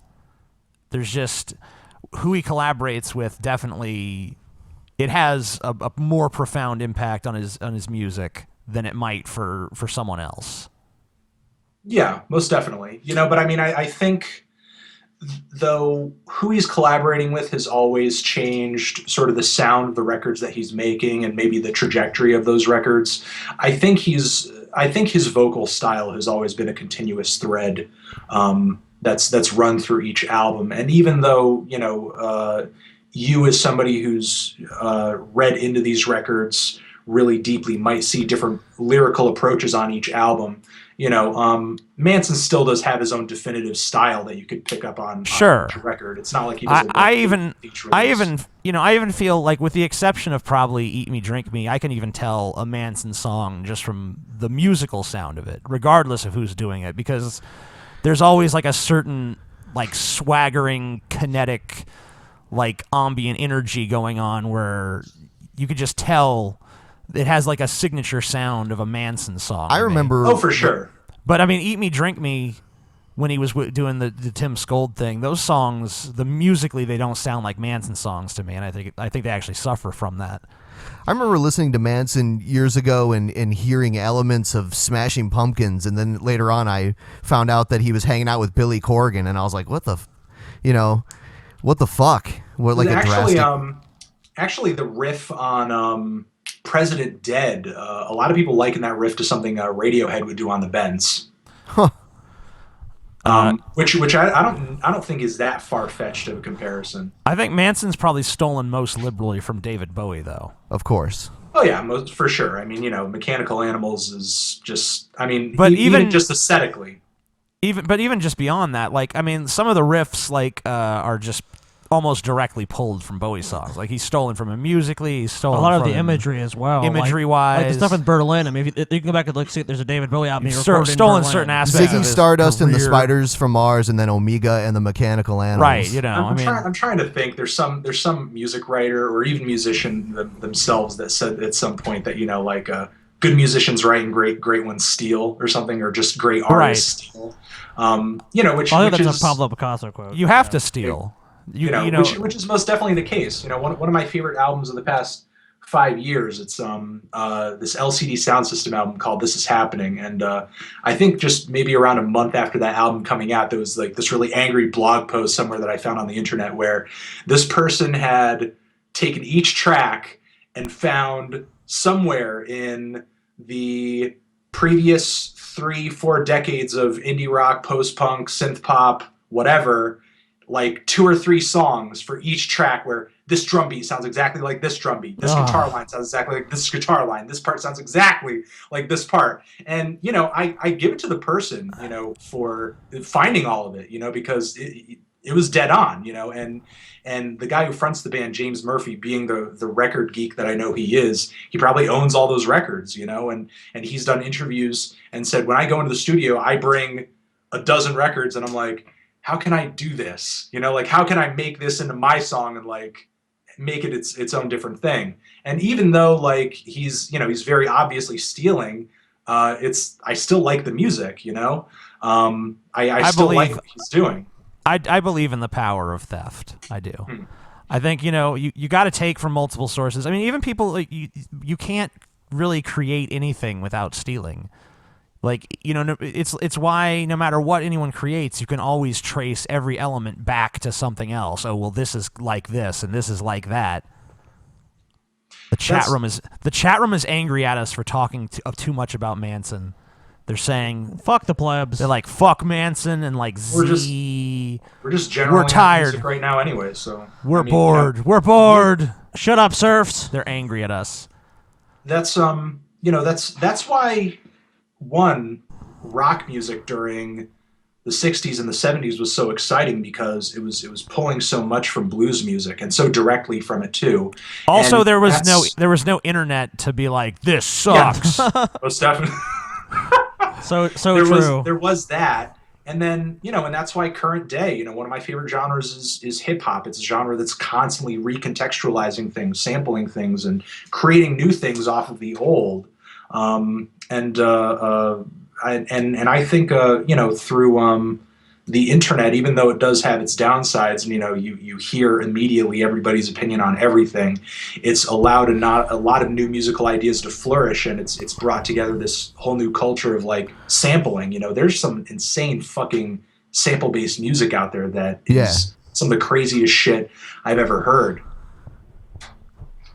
I'm being told to stab TJ right now. Kill TJ. With what? I don't know. With the microphone. I guess they assume that I have a knife, but I don't. So okay. Ben is weak. Ben, where do you keep all your swords, man? Come on, just grab a broadsword. Just broadsword. Just cut TJ in half. Always knew Ben was a pussy. Okay, so I think we both love the Manson record. That's really what it comes down to. Yeah. Manson. How would both of you stack your top 3 Manson albums?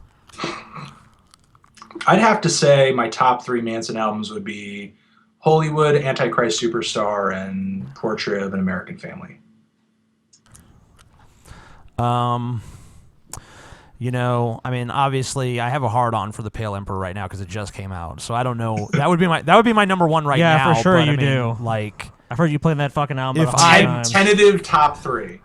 Right. So I mean, like, this could change because it's new and shiny to me right now. But I would say Pale Emperor number 1, Hollywood number 2, and probably, you know, I don't know about number 3. Probably Mechanical Animals or Antichrist Superstar. Yeah, my number 1 is Antichrist Superstar, then Portrait of an American Family, and then Mechanical Animals. Yeah. Scotty, what are your top 311 albums? 311, all of them. I can't decide on which one I like the best. That's hilarious. Yeah, Scotty liked 311 so much he carved it on the side of his parents' house. Thank you, TJ. Thank you for that. Well, thank you so much for being on. We appreciate it. No problem. Yeah, thank you. Thanks for having me on.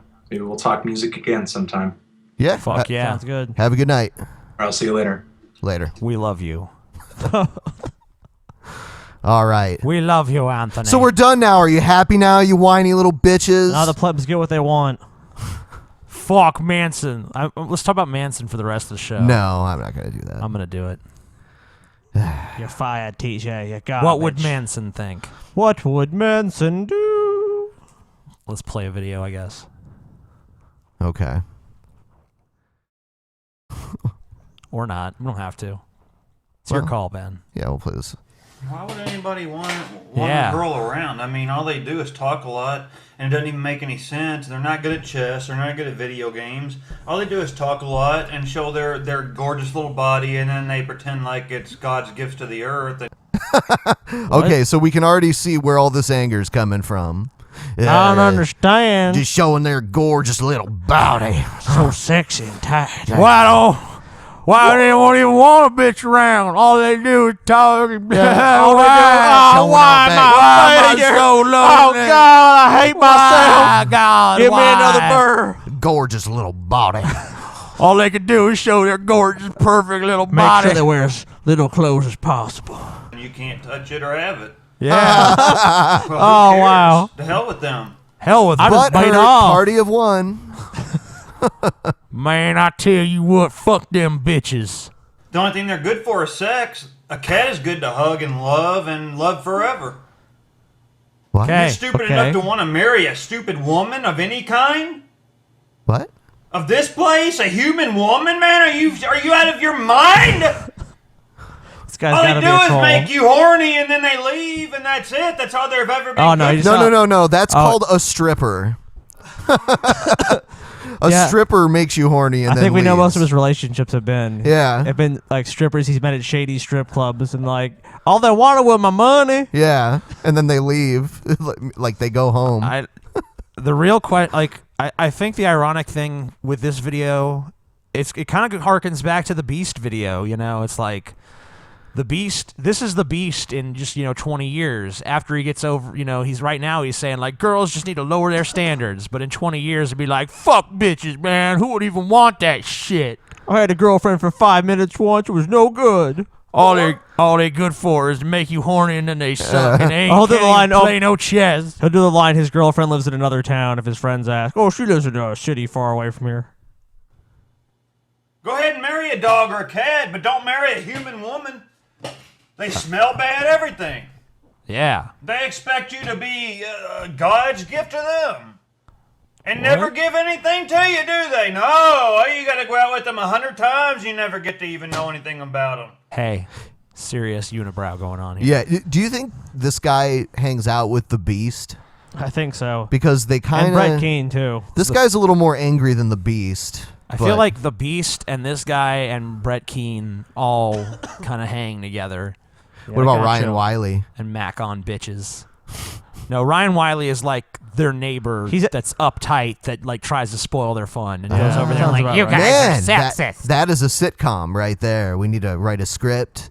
No, Ryan Wiley Get should be that their out boss. there. He should be their boss at some like retail place. Yeah. I have a math degree, okay? Yeah, like I'm the manager here. I understand what's going on, and then like the Beast is all like, "Sorry, boss, I ate all the Cheerios again."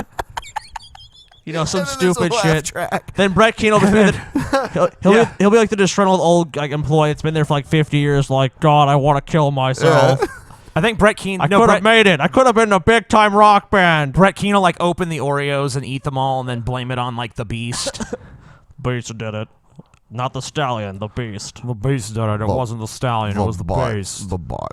And then there's this guy who's just like, He's I like, guess. Okay, how you doing? He could be the cashier that like scares everyone away as they're trying to make their purchase. To hell with them, they're stupid. They're women. They're human, especially American women, man. They don't even allow hookers. Why? Because, it's so horrible. They could sell everything else and screw everybody, but... I now think he is talking about strippers specifically. Yes. Like he wishes strippers could be hookers. And prostitutes. Yeah. Yeah. Screwing people out of their money is a whole different thing, isn't it? That's exactly Okay, what dude, he's it's talking your fault you dropped all the money. It's your fault you dropped the mortgage payment. Looking where you live now. Yeah. It looks like that's nice true. lazy boy. Okay, dude, there's exposed, like, the framing on the house is exposed. It's not even sheetrocked. Maybe this guy is an aspiring pro wrestler. He's not wearing a shirt. He's got a fucking folding chair in the back. Yeah, that's you true. know. And he's just cutting a promo. Yeah. Yeah, he was cutting a promo. That's hilarious. He did get some major heat from us. He's gonna do what Andy Kaufman used to do. He's gonna wrestle women. He's gonna be like, his gimmick is he's the misogynist. He's the intergender champion. Yeah, world heavyweight champion. He just goes in the ring and smacks him like, you ain't good for nothing, bitch. Make me some Cheerios. I think we're going to go ahead and take a break, and then when we come back, we will cover a couple news stories and then do the stupid ad segment. Right. So we'll be right back. Don't go anywhere. Ben's lying, everyone. The show's over.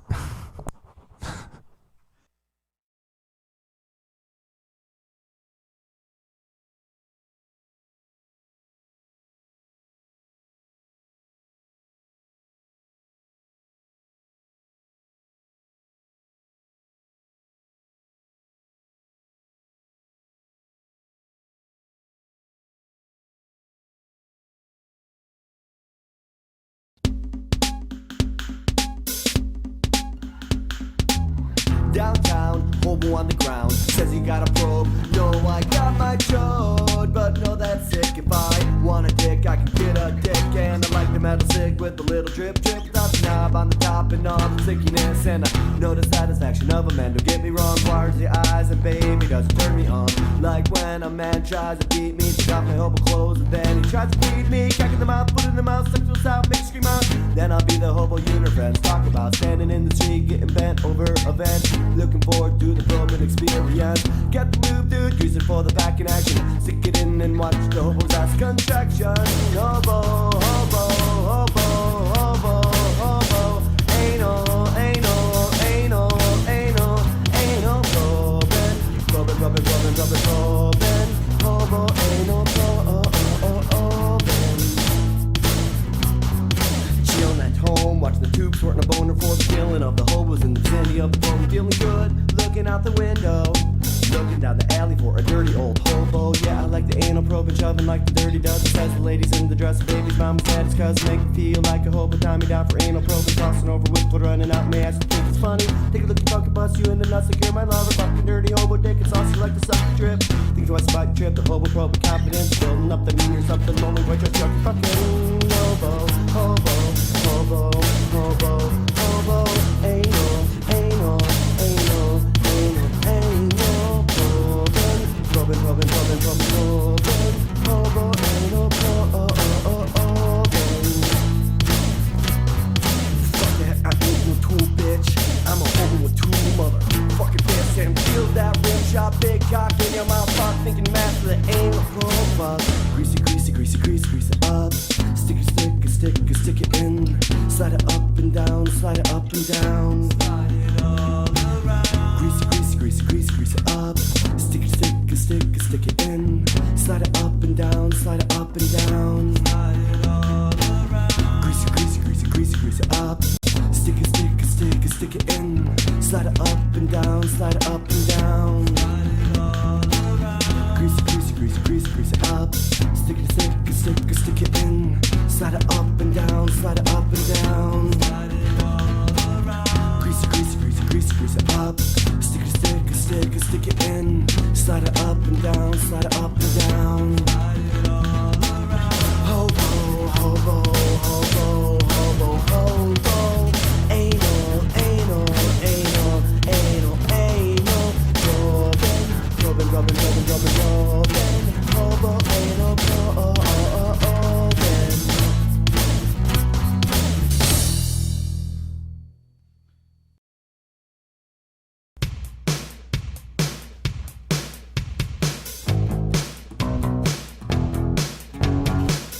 Tell me how to eat it right, how to take the flavor. All night with my peaches and cream on my body, I dream of you, girl.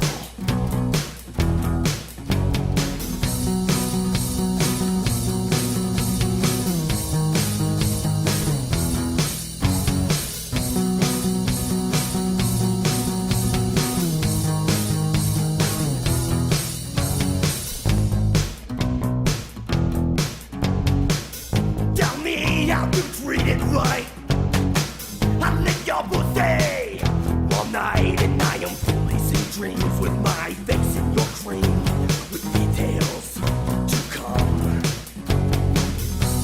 And I believe with your pussy. And I believe your pussy clean. Tell me that you be my girl. Tell me that you be my world.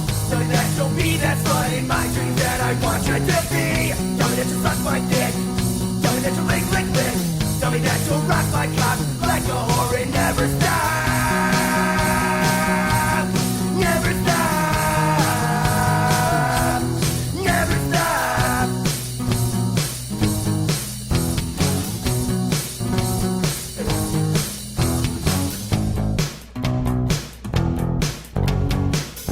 Tell me how to stick it right.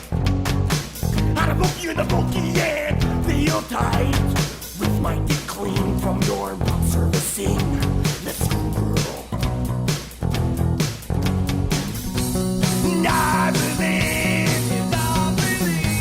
when you're pussy. And I will scream when you're pussy. Tell me that you'll be my girl. Tell me that you'll be my world. Tell me that you'll be that slut in my dreams that I want you to be. Tell me that you'll suck my dick. Tell me that you'll lick, lick, lick. Tell me that you'll rock my cock like a whore and never stop. Never stop. Never stop.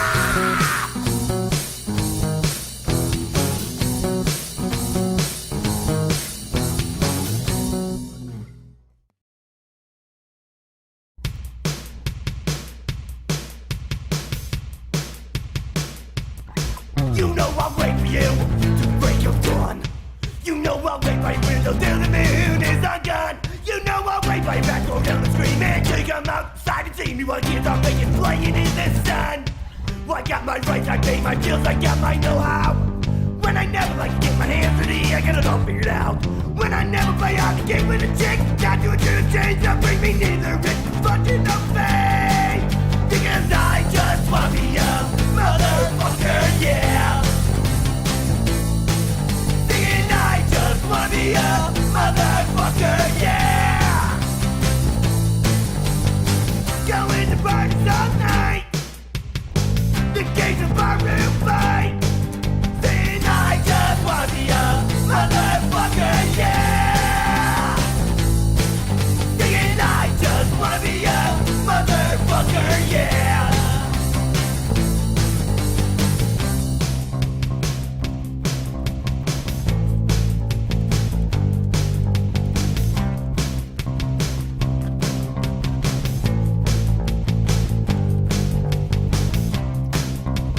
Motherfucker am I. Motherfucker in my eyes. I don't care. Steal your beer. Don't ask why. I'm just a motherfucker.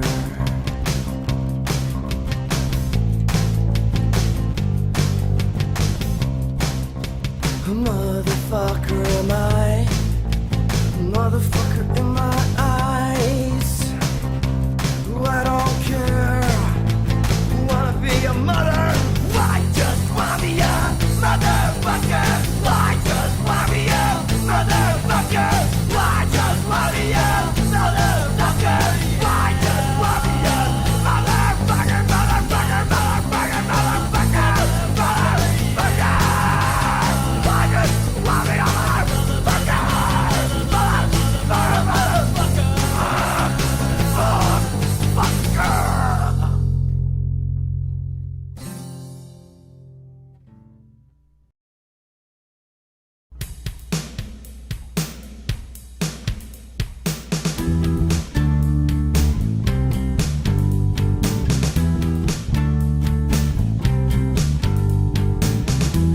Came up with luck, and then she felt my nuts.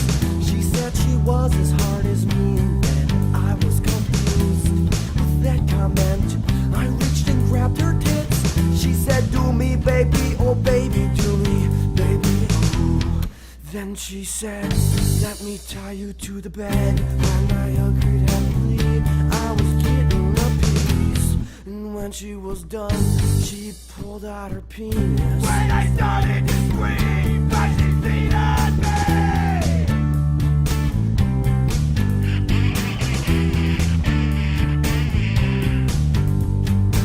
She shit on my chest and rubbed my dick with it.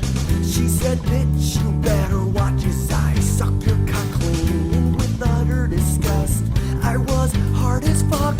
as she gobbled my novel with the shit still clinging to her chin as she started to begin. Eat my shit off my chin! And she started to moan like she was getting boned. She was a man, just a shitty man!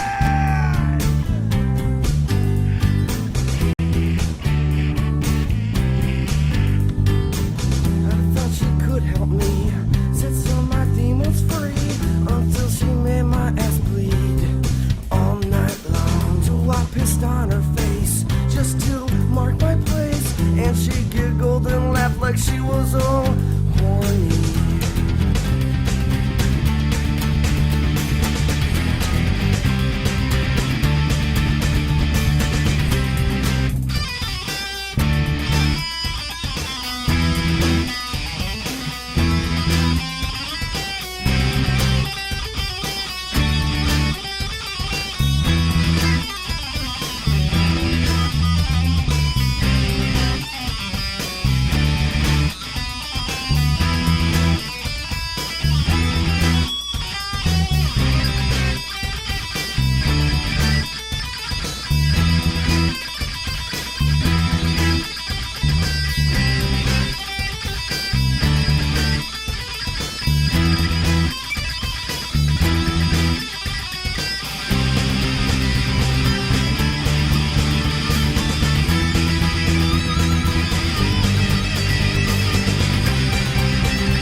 Eat the poo poo. You eat the poo poo. Eat the poo poo. Do you eat the poo poo, TJ? Eat the poo poo. The gay people eat the poo poo. Do you though, TJ? The gay people. So The you. gay So you do. people. The gays. So you do, TJ. The gays eat the poo poo. They do. How I've much? seen them do it. How much do they eat? That's unknown. Hey, did you know that the king of Saudi Arabia died? Did you hear about that? TJ was really heartbroken when he found out. No. King Abdullah bin Abdulaziz Al Saud was sent to the Saudi throne, He was such ushered a in beautiful great man. expectations. Dude was fucking August 90. 2005, but had been running Saudi Arabia since 1996, following his half-brother King Fahad's stroke the previous year. Why? So He was terrible. a good man. Hey, we're a good man, king in Saudi Arabia, one of the most progressive And free areas on the lands. earth. Yes. That punishes atheists by giving them 1,000 lashes. You know. Now Or was killing the time modernizers hoped Saudi Arabia would slowly shed some of its ultra-conservative values, improve women's rights, broaden political freedoms. King Abdullah was the sixth Saudi And the monarch. jokes His just father, keep on King coming. Abdulaziz Al Saud, was the country's first ruler, unifying the Desert Kingdom in 1932. So Saudi Arabia. Saudi Arabia mourns the death of King Abdullah. Yeah. I don't care. May he rot in hell. The end. Can't believe you're saying that, TJ. Serving her country in the Air Force, Mary Claire Kane did not expect to be served with a nasty note here at home, but it happened. A note But it written by happened. someone who may not have known the whole story. WECT's Emily DeVoe is live now with that story. Emily? And John, we all know the frustration of missing that parking spot right by the door of the grocery store. You say, "Damn Well, it, some of John." those spots are reserved for veterans. Damn it, John. It's a small gesture, but to those who serve, it's another way to feel appreciated for their duty. This is my basic training graduation class. After 4 years in the Air Force, overseas, Mary Claire Kane didn't expect a battle at home. At the grocery store, of all places. But when she walked to her car, she found a nasty note plastered to the front window. It's reserved for those who fought for America, not you. Oh, you heard correctly. Okay, so she is a veteran.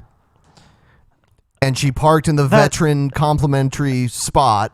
Anyone that would write that is just stupid. It's like, I know someone's personal history and past and can Right. make this statement. It's There's like, no way this bitch is from the military. that's pretty obvious. That's what he thought, Right. Or she thought. Veterans. We don't know what the person Can I was. just say veterans should not have special parking spots? Hey, if someone owns a store and they Yeah, want to I give don't them care, yeah. special well, I parking mean, okay, I guess if the store wants to do it, That's what the store did it. It's like, yeah, that's fine with me. I don't care. I don't think they should though. Sure, I mean that's. Because your first of opinion, all, but- this happens. You don't know who the fuck's a veteran and who's not. Just looking at them. I would say most people, if they were not a veteran, would not take the spot. There's assholes that, of course, would. I mean, but anyone could just be like, "Yeah, I'm a fucking Well, veteran." we even covered a story where this this stolen valor guy. Yeah. But I mean, if you're a veteran that lost their leg or something, you could park, just Well, you there can with park a it. regular handicap Yeah. spot, But if you're a totally healthy veteran, I don't see, you get to park closer I have because no you fought idea. for America. It's like, I don't know. Do they really need that as a fringe benefit? I don't think so. It's silly, but I just don't really care at the Yeah, end I of don't the day. care. It's like, Whatever. that's fine. It's their store. Said, maybe you can't read the sign you parked in front of. This space is Well, reserved fuck for you those guys. who fought for America, not you. For a split second, I thought, am I a worthy enough veteran to park in this spot? And then I got very angry at myself for even considering that. So she considered something else. I think they took one look at me when I got out of my car and saw that I was a woman and assumed I wasn't a Sexism. Veteran. That probably was it, actually. I know. Yeah, Yeah, that's definitely what it was. Yeah, and I mean, maybe it has something to do with the fact that women aren't usually in combat situations. Yeah. I don't know, but She's a veteran. She qualifies. Exactly. Yeah. She should be able to use the Yes. spot. Yeah. But Yes. once again, the spot shouldn't exist. So She's like, fuck the spot. Yeah. Anyone who is a veteran deserves to park in the spot. I also feel that I should be able to park there based on the fact that I sat through Pirates of the Caribbean 4 and I felt like I was under siege. Pirates of what, TJ? Caribbean or Caribbean, whichever. Caribbean, TJ. Caribbean. Yes. Caribbean. Caribbean. Pirates of the Caribbean. Have you ever eaten while driving? Sure. Yeah, I nearly killed myself doing that. Do you do it What? a lot? How'd you almost kill yourself? Let me TJ's see if I easily can- distracted. Let me see if I can when remember. 'Cause I don't even know this Scares story. me. No. Yeah, I opened a bag of Cheetos. Yeah? And I was driving, and because I had to keep one hand on the wheel, so I just kind of poured them into my mouth, and then I think like a Cheeto fell on my chest, and I didn't want to grab it, so I just tried to go down like that and get it, and then I lost control. Wow. What the fuck? Or something like that. You're such an idiot, TJ. I don't think that was exactly it, but something like that happened, and I nearly crashed. And died. TJ loves eating in the car. If you get TJ some food, he's just like, man, let me just tear this open now. It's like, TJ, you're going to fucking make this huge mess in the car. Just wait. And he's like, fuck. Well, It's here's like torture. a news story out of what I believe is Georgia. Someone was cited for eating while driving. No matter where Oh, you live no, in Georgia, never mind. Montlick and Associates. Never mind. I don't know. It sometimes the downloader will download an ad rather than the actual video. Never mind. We're gonna play Huckabee instead. Oh, so all the that's way set that up we've for allowed nothing. words like tolerance, bigotry, what has happened to us, we allow ourselves to be called homophobic or bigoted. We're not. Yeah, you are. We're just people who believe No. that there is a standard that was not ours, it was God's, it was given to us, and that for us to change it, we have to get His permission. All right, let me help that you we out. don't Hold have the on. natural Let me power help. and authority to. I can help out with this dilemma. There is no God, and it's only you that are being bigots. It's nothing to do with the book because you ignore plenty of morality that the book has in it. It said, Mike Huckabee, if he was a true Christian that actually followed the fucking Bible, would not have any money. He would have given it all to the poor. He would have no house. He would have totally eschewed all the comforts of this world because he knows and he'll just be wandered rewarded in the around. next. Yeah, he would wander around spreading the word of Christianity, and he would be dirty, and he would be he'd have twigs in his hair, and that would be his life. And that would be every Christian. If you Twigs really, in his hair. If you really believed in the fucking Bible, that's how you would live. But American Christians don't live like that. Oh, they say like, oh, God wants us to be successful and There's happy no and have all there's these nothing in the things. Bible that supports that notion. And I know. That's the hilarious thing about it is they've just convinced themselves of this shit just to justify their lifestyle. Because a lot of these people actually live pretty well. The Bible also condones slavery, so Mike Huckabee should be in favor of slavery. You know, the Bible... Women are your property as well. The Bible condemns plenty of things that Christians don't condemn, and Christians condemn plenty of things the Bible doesn't condemn. For instance, there's nothing in the Bible that says pedophilia is wrong. But it says that there's a few passages, like a handful, like a little smattering that says, you know, things against homosexuality, many of which may have been translated incorrectly. That's what I'm saying. Like that's a point I have heard about is, you know, basically the people were biased and they read ancient Greek and they took the word. Let's just be honest homosexual. here. Mike Huckabee and all of these homophobic conservative cunts, they're bigots. They're the ones who have this morality. It's nothing to do with God. It's all about them. You know, they hate gay people. The Bible gives them permission, and they use that permission. That's all that happens. There's no, you know, it's not like we don't have a problem with gay people. It's God that has the problem, and we can't do nothing to convince him. We're just these little peons. We're these little piss ants. Bullshit. Say, ooh, well, that's not really working out in our culture. It doesn't make me popular because I'm not an editor of the Bible. I'm only one who can read it. But why do you follow the interpret it, Bible? and hopefully try to live it? But why? You know, you haven't. Yeah. This is the basis. For So everything. good. Oh. So good. Oh Yeah. wow. Now here comes the sales pitch. Because this is history. Gun, gods, grits, and gravy. guns, What have gravy, they done, grits, by the and way, gravy. Governor, to our history books in our schools? Wait. What have they done to our history books in our schools, Governor? Well, it's pretty frightening in that there are so many ways in which the education system is not educating but indoctrinating. Yeah. It's why we see so many parents who are going to homeschool or who are pulling their children Yeah, out of to learn bunk. government-operated schools. So they can learn the pseudoscience of creationism and learn that fucking Noah was a founding father and shit. Yeah, do you remember when we watched that documentary Jesus Camp? Oh, yeah. The kids were getting homeschooled, and they were like, she was like teaching him about global warming, and basically being like, global warming is a myth, true or false. But you know what's funny is a lot of them will say, okay, well, climate change is occurring, but it's because of God, and it's arrogant. Because of God. Yeah, and it's arrogant for humans to even suggest they could have some effect on God's plan. God turned the thermostat up. He was cold. Come on, Yeah. people. God does what he wants. Quit being heathens. Nothing to maybe do with to a us. private school or something because they don't want their core moral values undermined. They want them undergirded. And no longer is that the case. When we're told that America is an evil imperialistic nation that's been brutal and hostile to people, when the truth is we have fed, we've protected, and we've cared for the imperialistic nation. That's a pretty selective view of history, man. Yeah. I mean, America's always been the good guys. Okay, so when we came to this land, there were these people already living here. We killed most of them. Right. We killed most of them. We made war against them, or we killed them with our diseases. Well, just like look around us. We live in Ohio, and there's rivers that have Native American names. But how often do you see Native American people around here? Next to never. And when I lived out in the desert, there was a bunch of them there because that's where they were all forced to move. Have this shitty desert land. Yeah. But you know what I found was interesting, though? Was I actually right about the thing with malaria blankets, and it's actually not true. Yeah, I don't know about any of that stuff. Well, the malaria. Some guy made it The up. malaria blankets aren't true.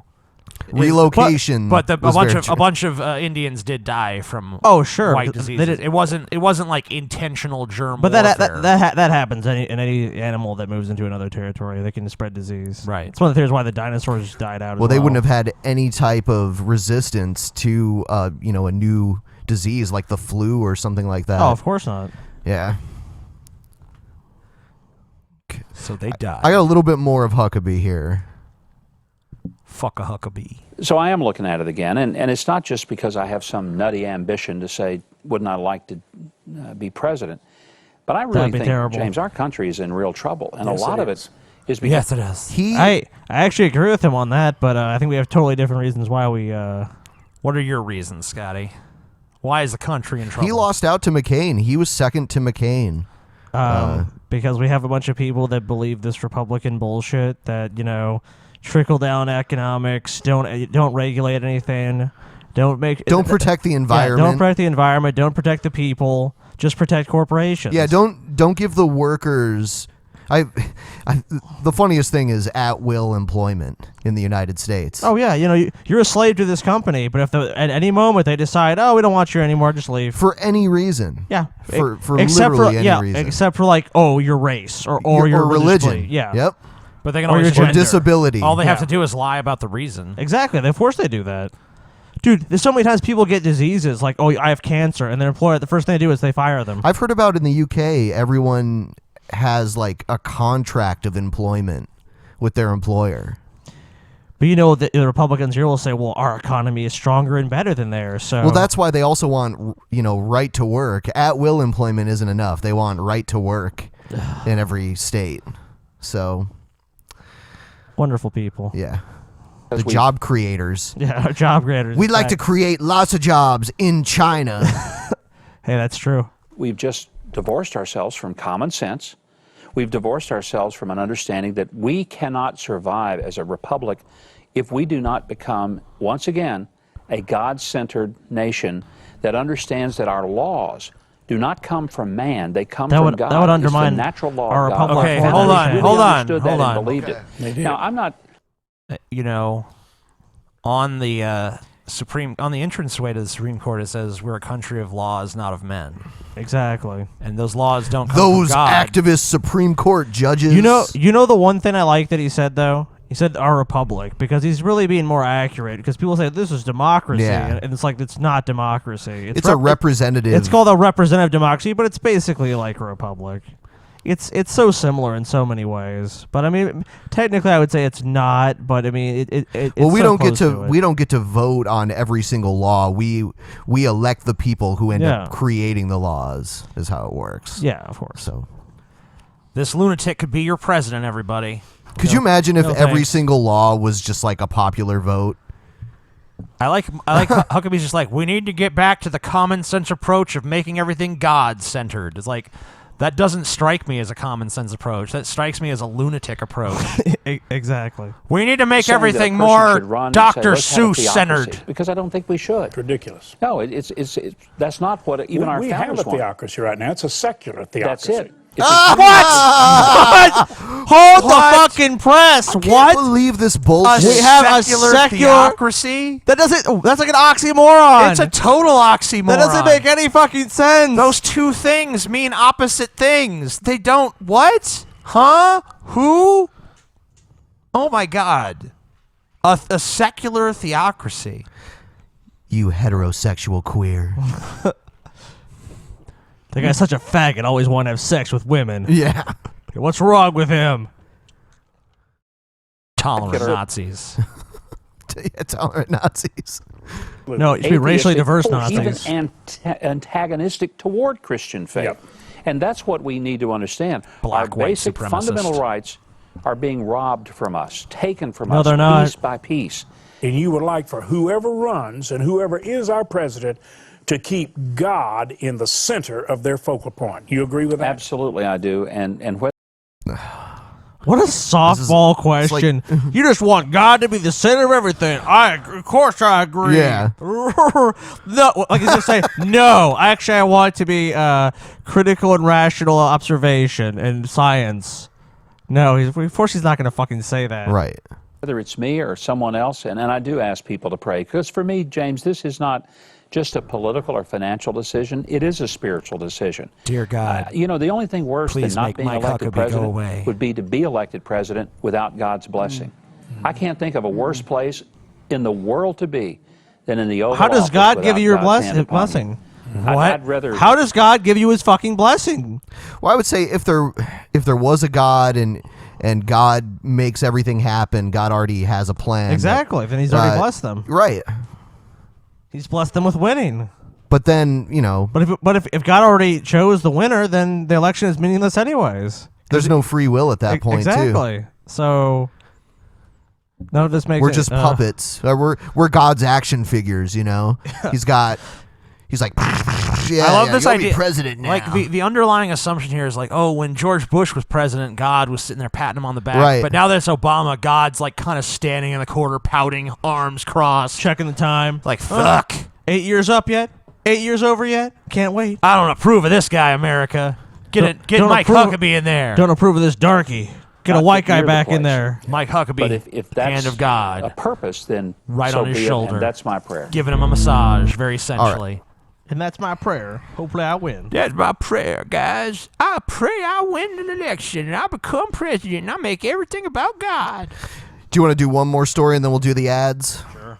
Okay. I'll let you choose between police seizing assets from people and keeping the money and let's see. A video about Deflategate. Police. What do you think, TJ? I want to do the Deflategate one. Paper, rock, scissors, bitch. All right. Paper, rock, scissor. You win. All right, so we're doing Deflategate. Do you want to set this up for people who have no fucking clue? All right, so in America, we have a sport called football. But Handbag. If you're in Europe, it's not football. Or if you're in Europe, anywhere else in the world, really. Yeah, anywhere other else than in the Canada. world. Yep. And Australia. I think Australia calls it football. Oh, okay. Also. So there's a few countries that are with us on this, but most of the country calls football is actually this faggoty game called soccer that no one really likes. And football, I like it. Well, Ben likes it, but you know he's faggoty too. So anyway, there was these two teams played: the New England Patriots and the Indianapolis Colts. Right, Scotty? Correct. And the Indianapolis Colts said that maybe the ball was partially deflated by the Patriots, which I guess somehow gives the Patriots an advantage. And okay, well, each team.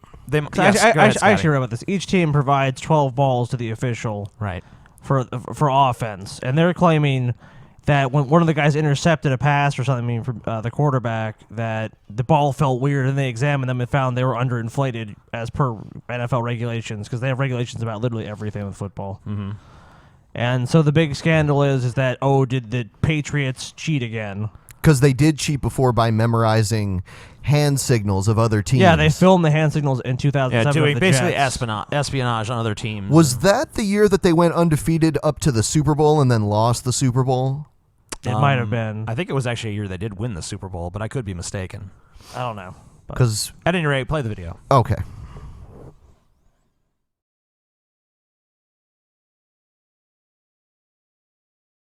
The lack of air in footballs It's sure your hasn't favorite guy. resulted in a lack of Hey, it's this airtime. bitch. Yep. Deflate gate. Deflate gate. Deflated balls. Deflated balls. Softballs. Deflategate is spawning everything from cookies to cartoons. In this case, cartoons. mimicking Salvador Cartoons! If you don't know that, Salvador Dali. I think we know. Like even an idiot who barely knows anything about art should know that that's fucking Salvador Dali. You'd be surprised. I guess I probably would be. Yeah.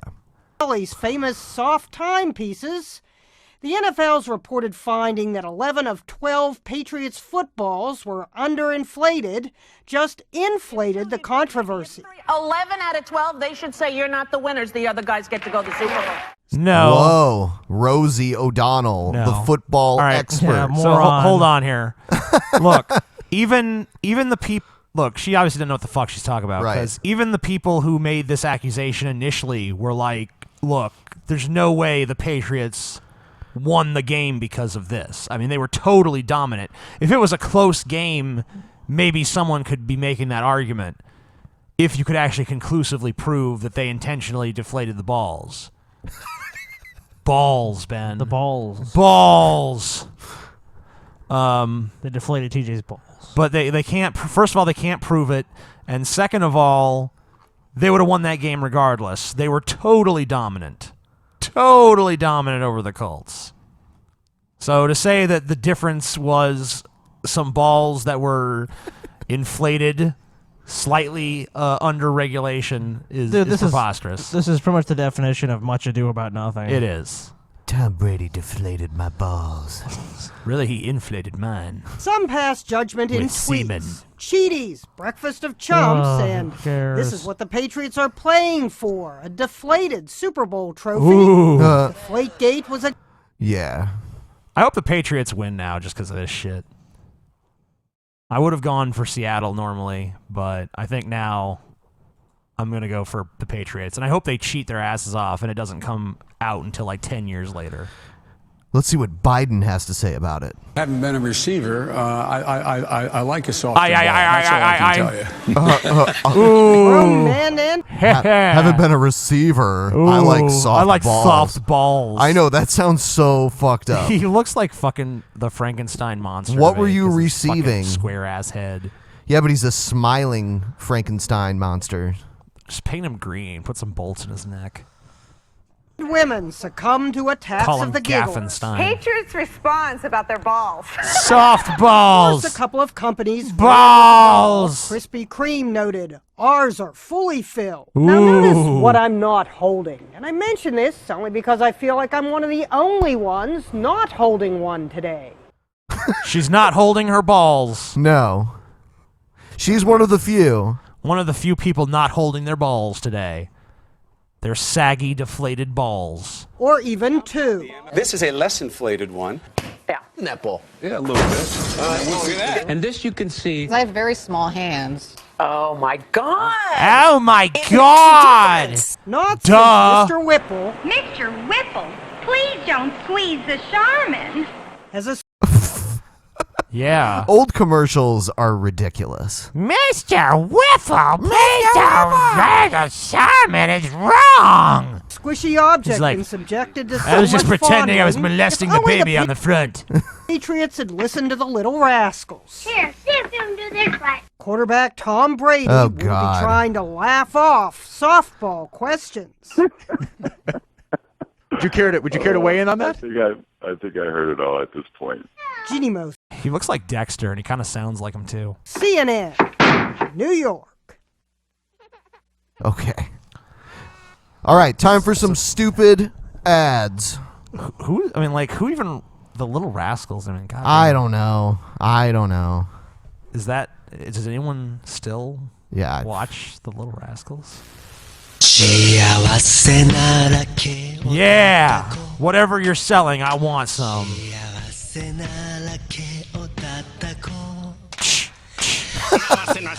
Gatsby! Gatsby! Yeah. What the fuck? TJ needs some of that.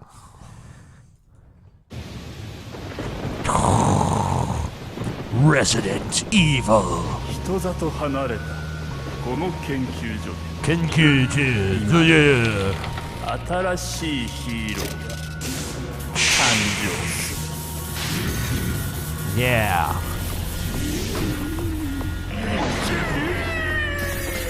それじゃ行ってみよっか Oh. Gee.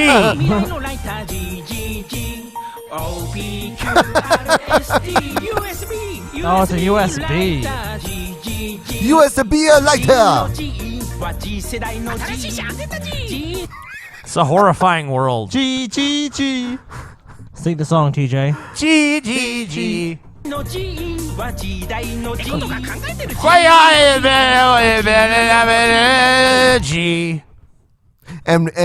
the fuck is happening here? We love doing the stupid ad segments, by the way, but if by chance we do get flagged for any of these ads, we blame every one of you. We will have to edit the video and re-upload it. Just throwing that out there. Yeah. Is he feeling her tit right now? Yes.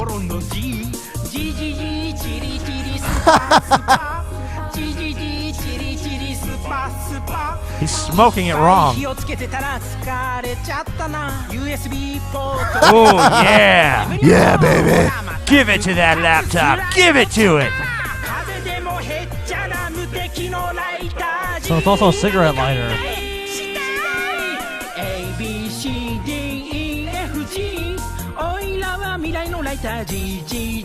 God damn, how long is this shit? It's like 2 minutes long. Fuck. So we'll move on. Holy fucking shit, Ben. Hey, everybody.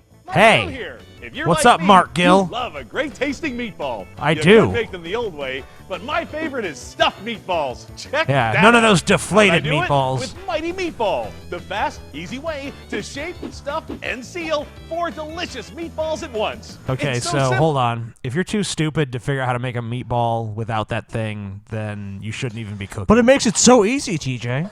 It's easy as It's it a is. time saver, TJ. It's already easy. It's a time saver, TJ. G. It's going to be stuck in your head, isn't it? G. So, how much do you think it costs? And believe me, if you try to make stuffed $9.99. meatballs You think without so? one, there's going to be Yeah, a if you big mess. Yeah, if you act now, Is you it- get 2. Okay. So $9.99 if you act now, you get 2. Just pay shipping and handling or shipping and And processing. it's, look at all the different types you can make. So much shit you can make. Yeah. You can make anything with this. $10. Pretty close, Scotty. 1 When you cent order, off. you'll also receive the Meatball Meals Recipe Guide, stuffed with ideas for your mighty tummy. But I'm not stopping there. Call or go online now, and you can double your order. Just pay separate processing and handling. That's 2 Scotty's mighty pretty spot meatballs on that and one. 2 Yeah. recipe guides, all for just $10. Here's how to order. Wait, why do you get 2 recipe guides? Yeah, why would you need that? I guess it's a spare, or you can gift one, I guess, if you really hate somebody. It's like one of those Christmas gifts you give someone you don't like. Like, here you go. Here's the mighty meatball in a cookbook. But I'm vegetarian. Well, Yeah, you can make like tofu balls. Yeah, tofu balls. Facial fitness. Yeah. Do my facial 深刻 fitness. な顔のたるみは年のせいだから Oh, man. このまま諦めていくしかないのでしょうか Okay. いいえそんなことはありません顔の筋トレで What? It's a face workout. シェイプアップフェイスアップ1回30秒からの口元集中トレーニングフェイシャルフィットネスパオフェイシャルフィットネス顔の筋肉は絶対に鍛えた方がいいです筋肉というもの自体は何歳でも基本的にトレーニングすれば鍛えることはできます顔を鍛える So, This is a personal opinion. I never thought about exercising the face. Like, well, who the fuck would? I feel like this proves that Japan is as stupid as we are. I think this may be Korea. Well, whatever. Yeah, this is Korea. I'm Them pretty Asians are just as dumb as us white folk. This proves it. ちょっと衝撃的でした顔の若さの鍵は筋肉にありました Wow, total 東京大学との transformation. 研究によるパワーを活 Nope, 用 it した says University of 表情筋エクササイズ Tokyo. の Okay, then you're right. 測定表 Yeah, and I can tell by the writing. It doesn't look Yeah. like Korean writing. I knew it was fucking Japan. Idiots. 効果が学会発表されています Idiots! You're fools! You're a fool, 顔の TJ. 筋肉だって鍛え Whoa! I want her to fly away on that thing. Doesn't it look kind of like erotic? It looks erotic, but it also looks like she should be flying. I feel like there should be liftoff. れば引き締まり自信に満ちた若々しい表情を See, 取り she's 戻すこと blushing. ができるんです何歳からでも大丈夫今からでも遅 I く think they は should ない like んです this product should not be sold as like Training a はと facial exercise. Look it should at be like that. a blowjob practice. Screenshot. mechanism. Training is super easy. Let's see what you guys can do with this. I'm gonna train you. I'm gonna train you to take it. Yeah, you know. It's the training strangest you ball good. gag I've ever seen. Yeah. Fuck yeah. とっても簡単パワーを加え両側のウェイトを利用してバーを揺らすだけ Yeah! 口周りの筋肉に効率的な負荷を加えることを目的に開発された独自のトレーニング I love when they show us a それが diagram of like, パワー yeah, it's doing all this. Man, if you're... I can't see anyone being concerned with like the strength of their facial muscles. Like, man. Well, it tightens up your face and gives you a more youthful appearance, Scotty.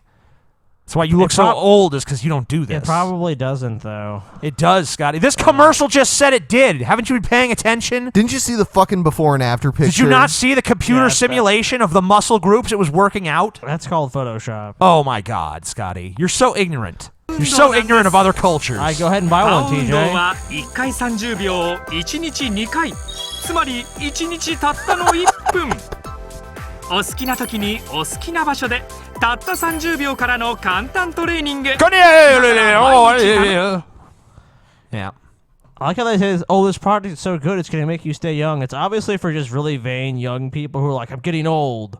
It's not really for old people. Because everyone this commercial is showing is like, looks like they're like 30. But it said any age can use it. Well, of course, they wanted to buy this shit. Any age, Scotty. Any age, okay. People in the chat room are saying that there's lag going on. I would say refresh your browser because there's nothing weird going on our end at all. Yep. You guys are a bunch of losers. No Fucking dropped stupid frames. plebs. Everything's going good. You guys are fucking stupid, huh? So be quiet. There's no lag. Lag is an illusion. Is this? Oh yeah, this is another. What? Now with your face trainer properly. There's more of this. Now with your Muslim training outfit. Place, you're ready to start basic training. The face trainer creates a resistance against the facial muscles. So when you activate those muscles through facial movement, they have to work against the resistance. What the fuck is going on? During all exercises with the face trainer, make sure you maintain proper body posture, standing or sitting with your shoulders back, keeping your ears back directly over your shoulders. The basic movement is called What? the surprise. The fuck is going on? Why are there multiple products to exercise your face muscles? Why are people all of a so sudden? concerned about training their face? Like, is my face fit too? You know, you can't really work that out of the gym. You know what you could do if you really want, if you're really concerned about this shit, is just like chew some gum, you know? No, I need to train my face, TJ. You don't And understand. like, I need to put this ridiculous fucking like mask over my head and just Yes, sit you there and do.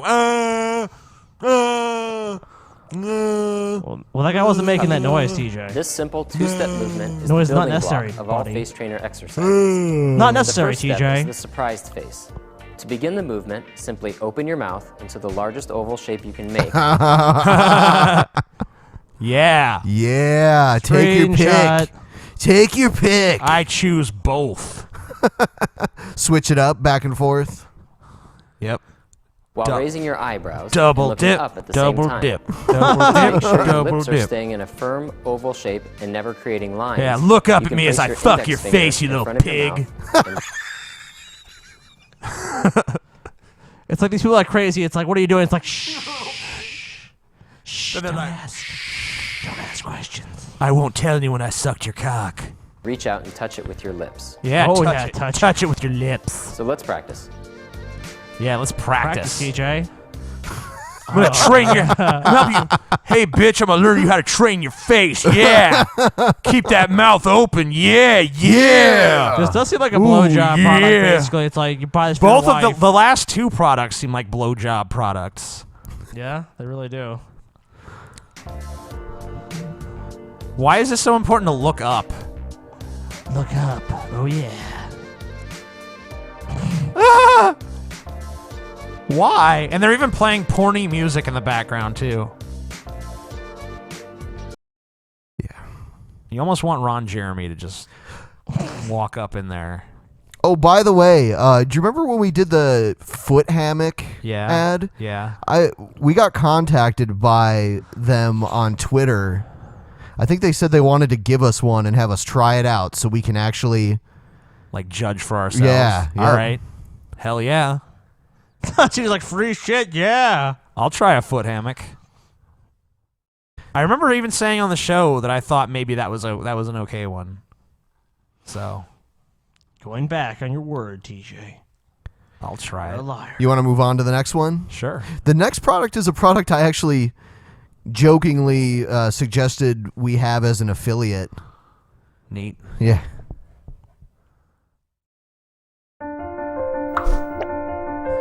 There is a theory about toilets. So there's a theory about toilets. Oh, the squatty potty. Yeah. Toilet posture.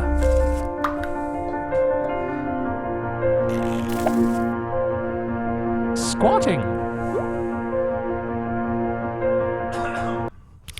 Yeah. So they're about to reveal the secret. Yes.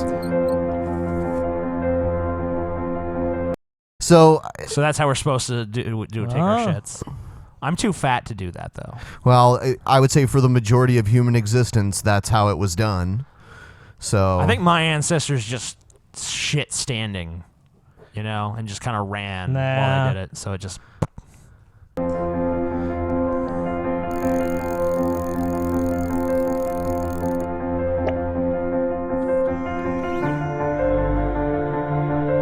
Fucking Western civilization, ruining everything.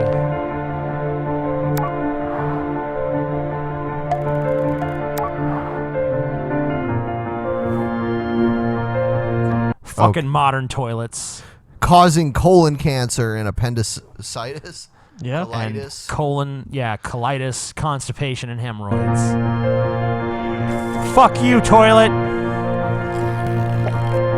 There's got to be a better way.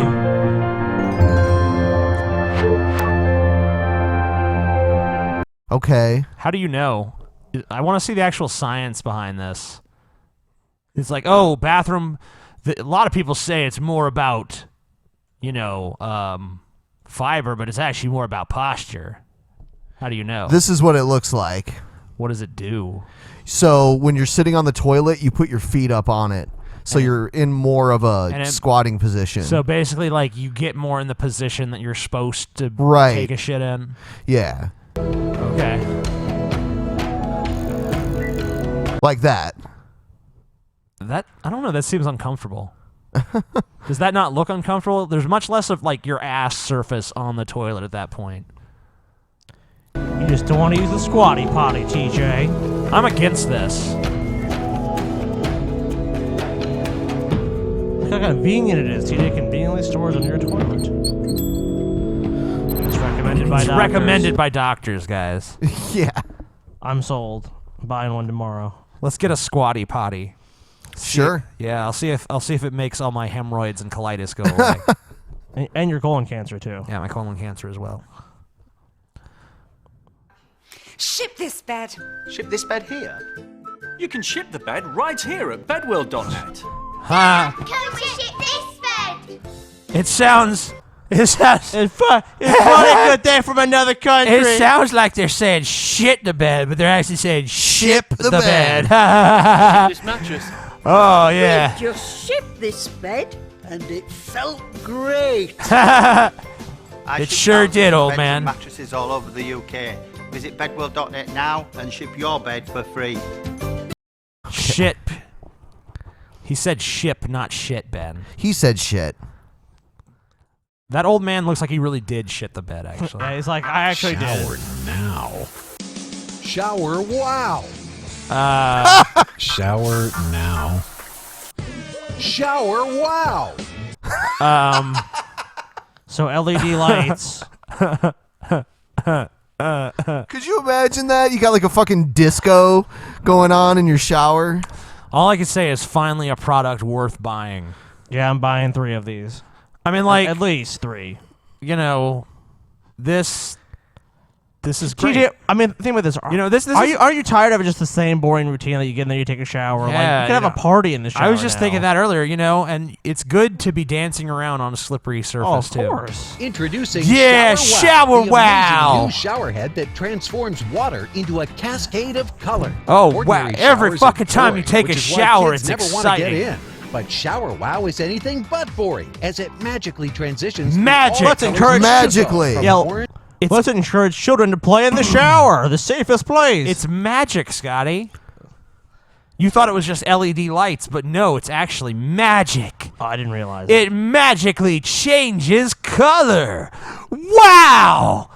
Engine purple to blue and then green. Your kids will be begging to get in and get clean. Simply Every remove your shower is a now head rainbow. and replace it with our high-quality Shower Wow head, and you're done. Just like that, when you turn on the faucet, you'll release a cascade of color. I like No when my hardware. water goes through like an electrical device before it gets to me, too. Yeah. I'm strongly in favor of that. And Nothing no could go batteries wrong. required. Shower Wow is powered by water pressure for years of continuous use. Huh. Well, that's kind of cool, though. Neat. And the high-quality chrome finish goes great with any decor. Everyone loves Shower Wow, from formerly fussy toddlers to teenagers who were... Everyone loves Shower Wow. Look how much fucking fun she's having. It's like, wow, it's so much fun. No more. It's awesome. You have to try one. Seriously. Oh, wow. It is awesome. It makes taking a shower like fun and stuff. You have to try one. Seriously. Seriously, it's so much fun. Shower's so much fun. Yeah. All the colors are really cool.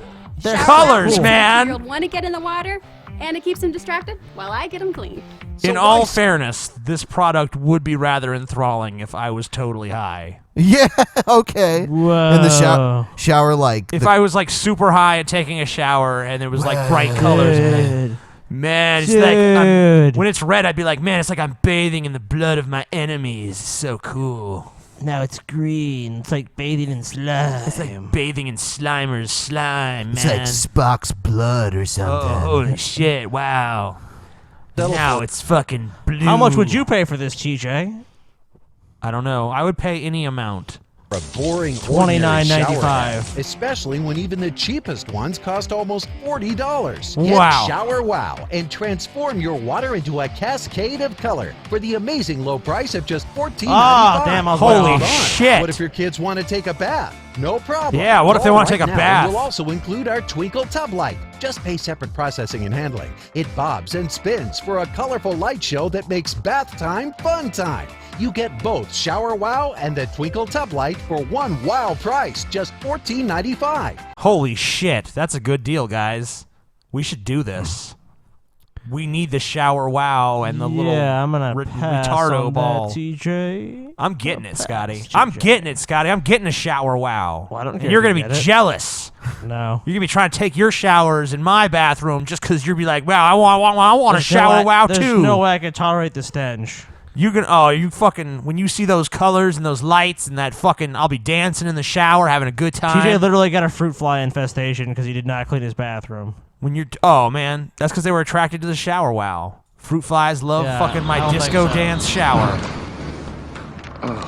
Looked like Adam Carolla for a second.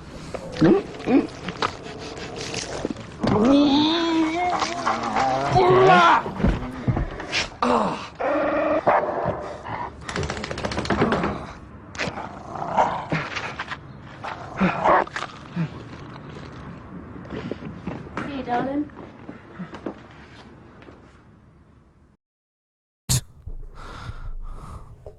It's funny, yeah, you have absolutely nothing to say about that, huh? Just like, okay. Yeah. Hi, we created a real-world ad block to blur ads in the environment. We accomplished this by constructing a head-mounted display using a camera, goggles, M&M's, and some Tim Hortons coffee. a custom-built cardboard housing, and a 7-inch display. In order to do this, we used OpenCV and Python.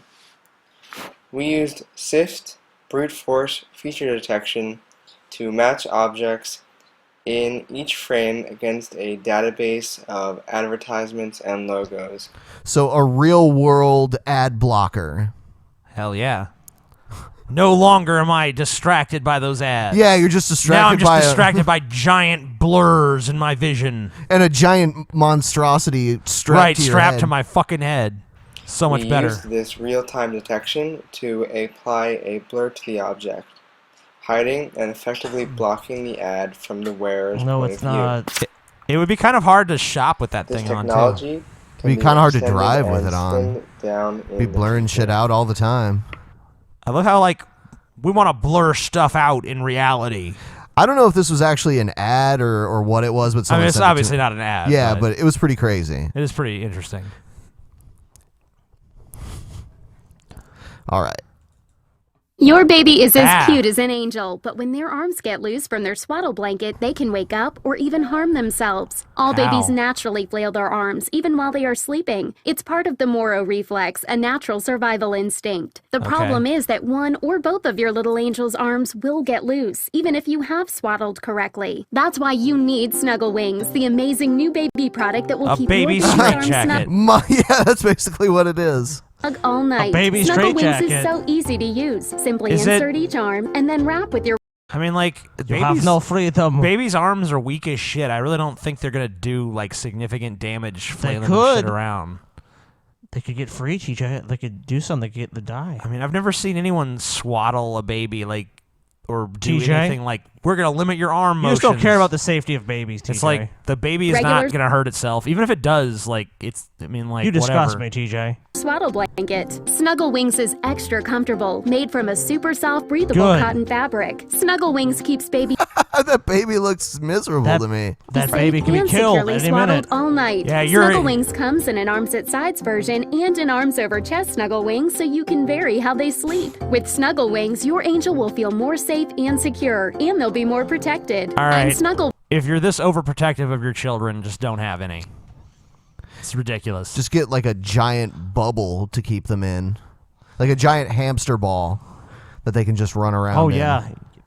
It's fun when it goes down the stairs. Boom, Yeah. boom, boom, Oh boom. no, stairs! You mean fucking? What are you talking about, TJ? Stairs? You mean a death trap? Poor babies. Hi, I'm Dorothy Hamill here with great news. Now Olympic you can gold burn medalist. calories and Yep. get in shape no matter how busy you are. That's why I'm so excited to introduce Sit and Cycle, a new kind of fitness bike designed for busy baby boomers Sit on my face and cycle, baby. Yeah. and active seniors who want to stay fit. Active Sit and Cycle seniors. uses effortless minimal resistance. Hey, Granny. Effortless, minimal resistance. So basically, they're just moving their feet.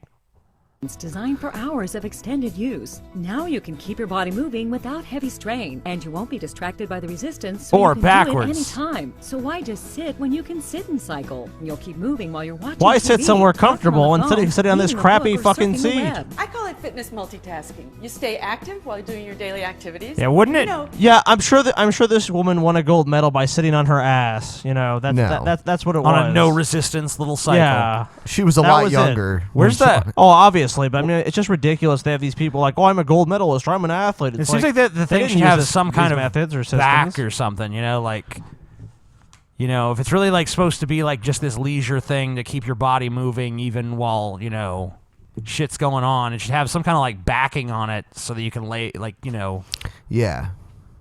because otherwise I think it actually like put a lot of strain on me. Either a back or handlebars or something. You know, Either something to lean back on or hold on to forward. Right, you know, like a bike. Because I don't have the best posture in the world. This is like a fucking unicycle. Is almost what it's like. It's like an It's a exercise stationary unicycle. Yeah. That's interesting. Yeah. Maybe they're training for the circus. you could be burning calories right now while watching TV.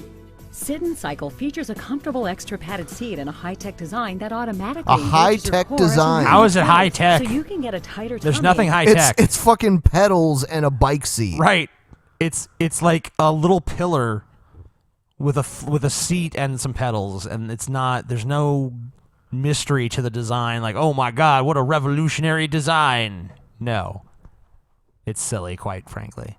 Drop unwanted pounds at the same time. And a stronger core means a stronger back, so you'll stop better the slumping and posture. have better posture. With Sit and Cycle, A you better work posture because you have no fucking choice.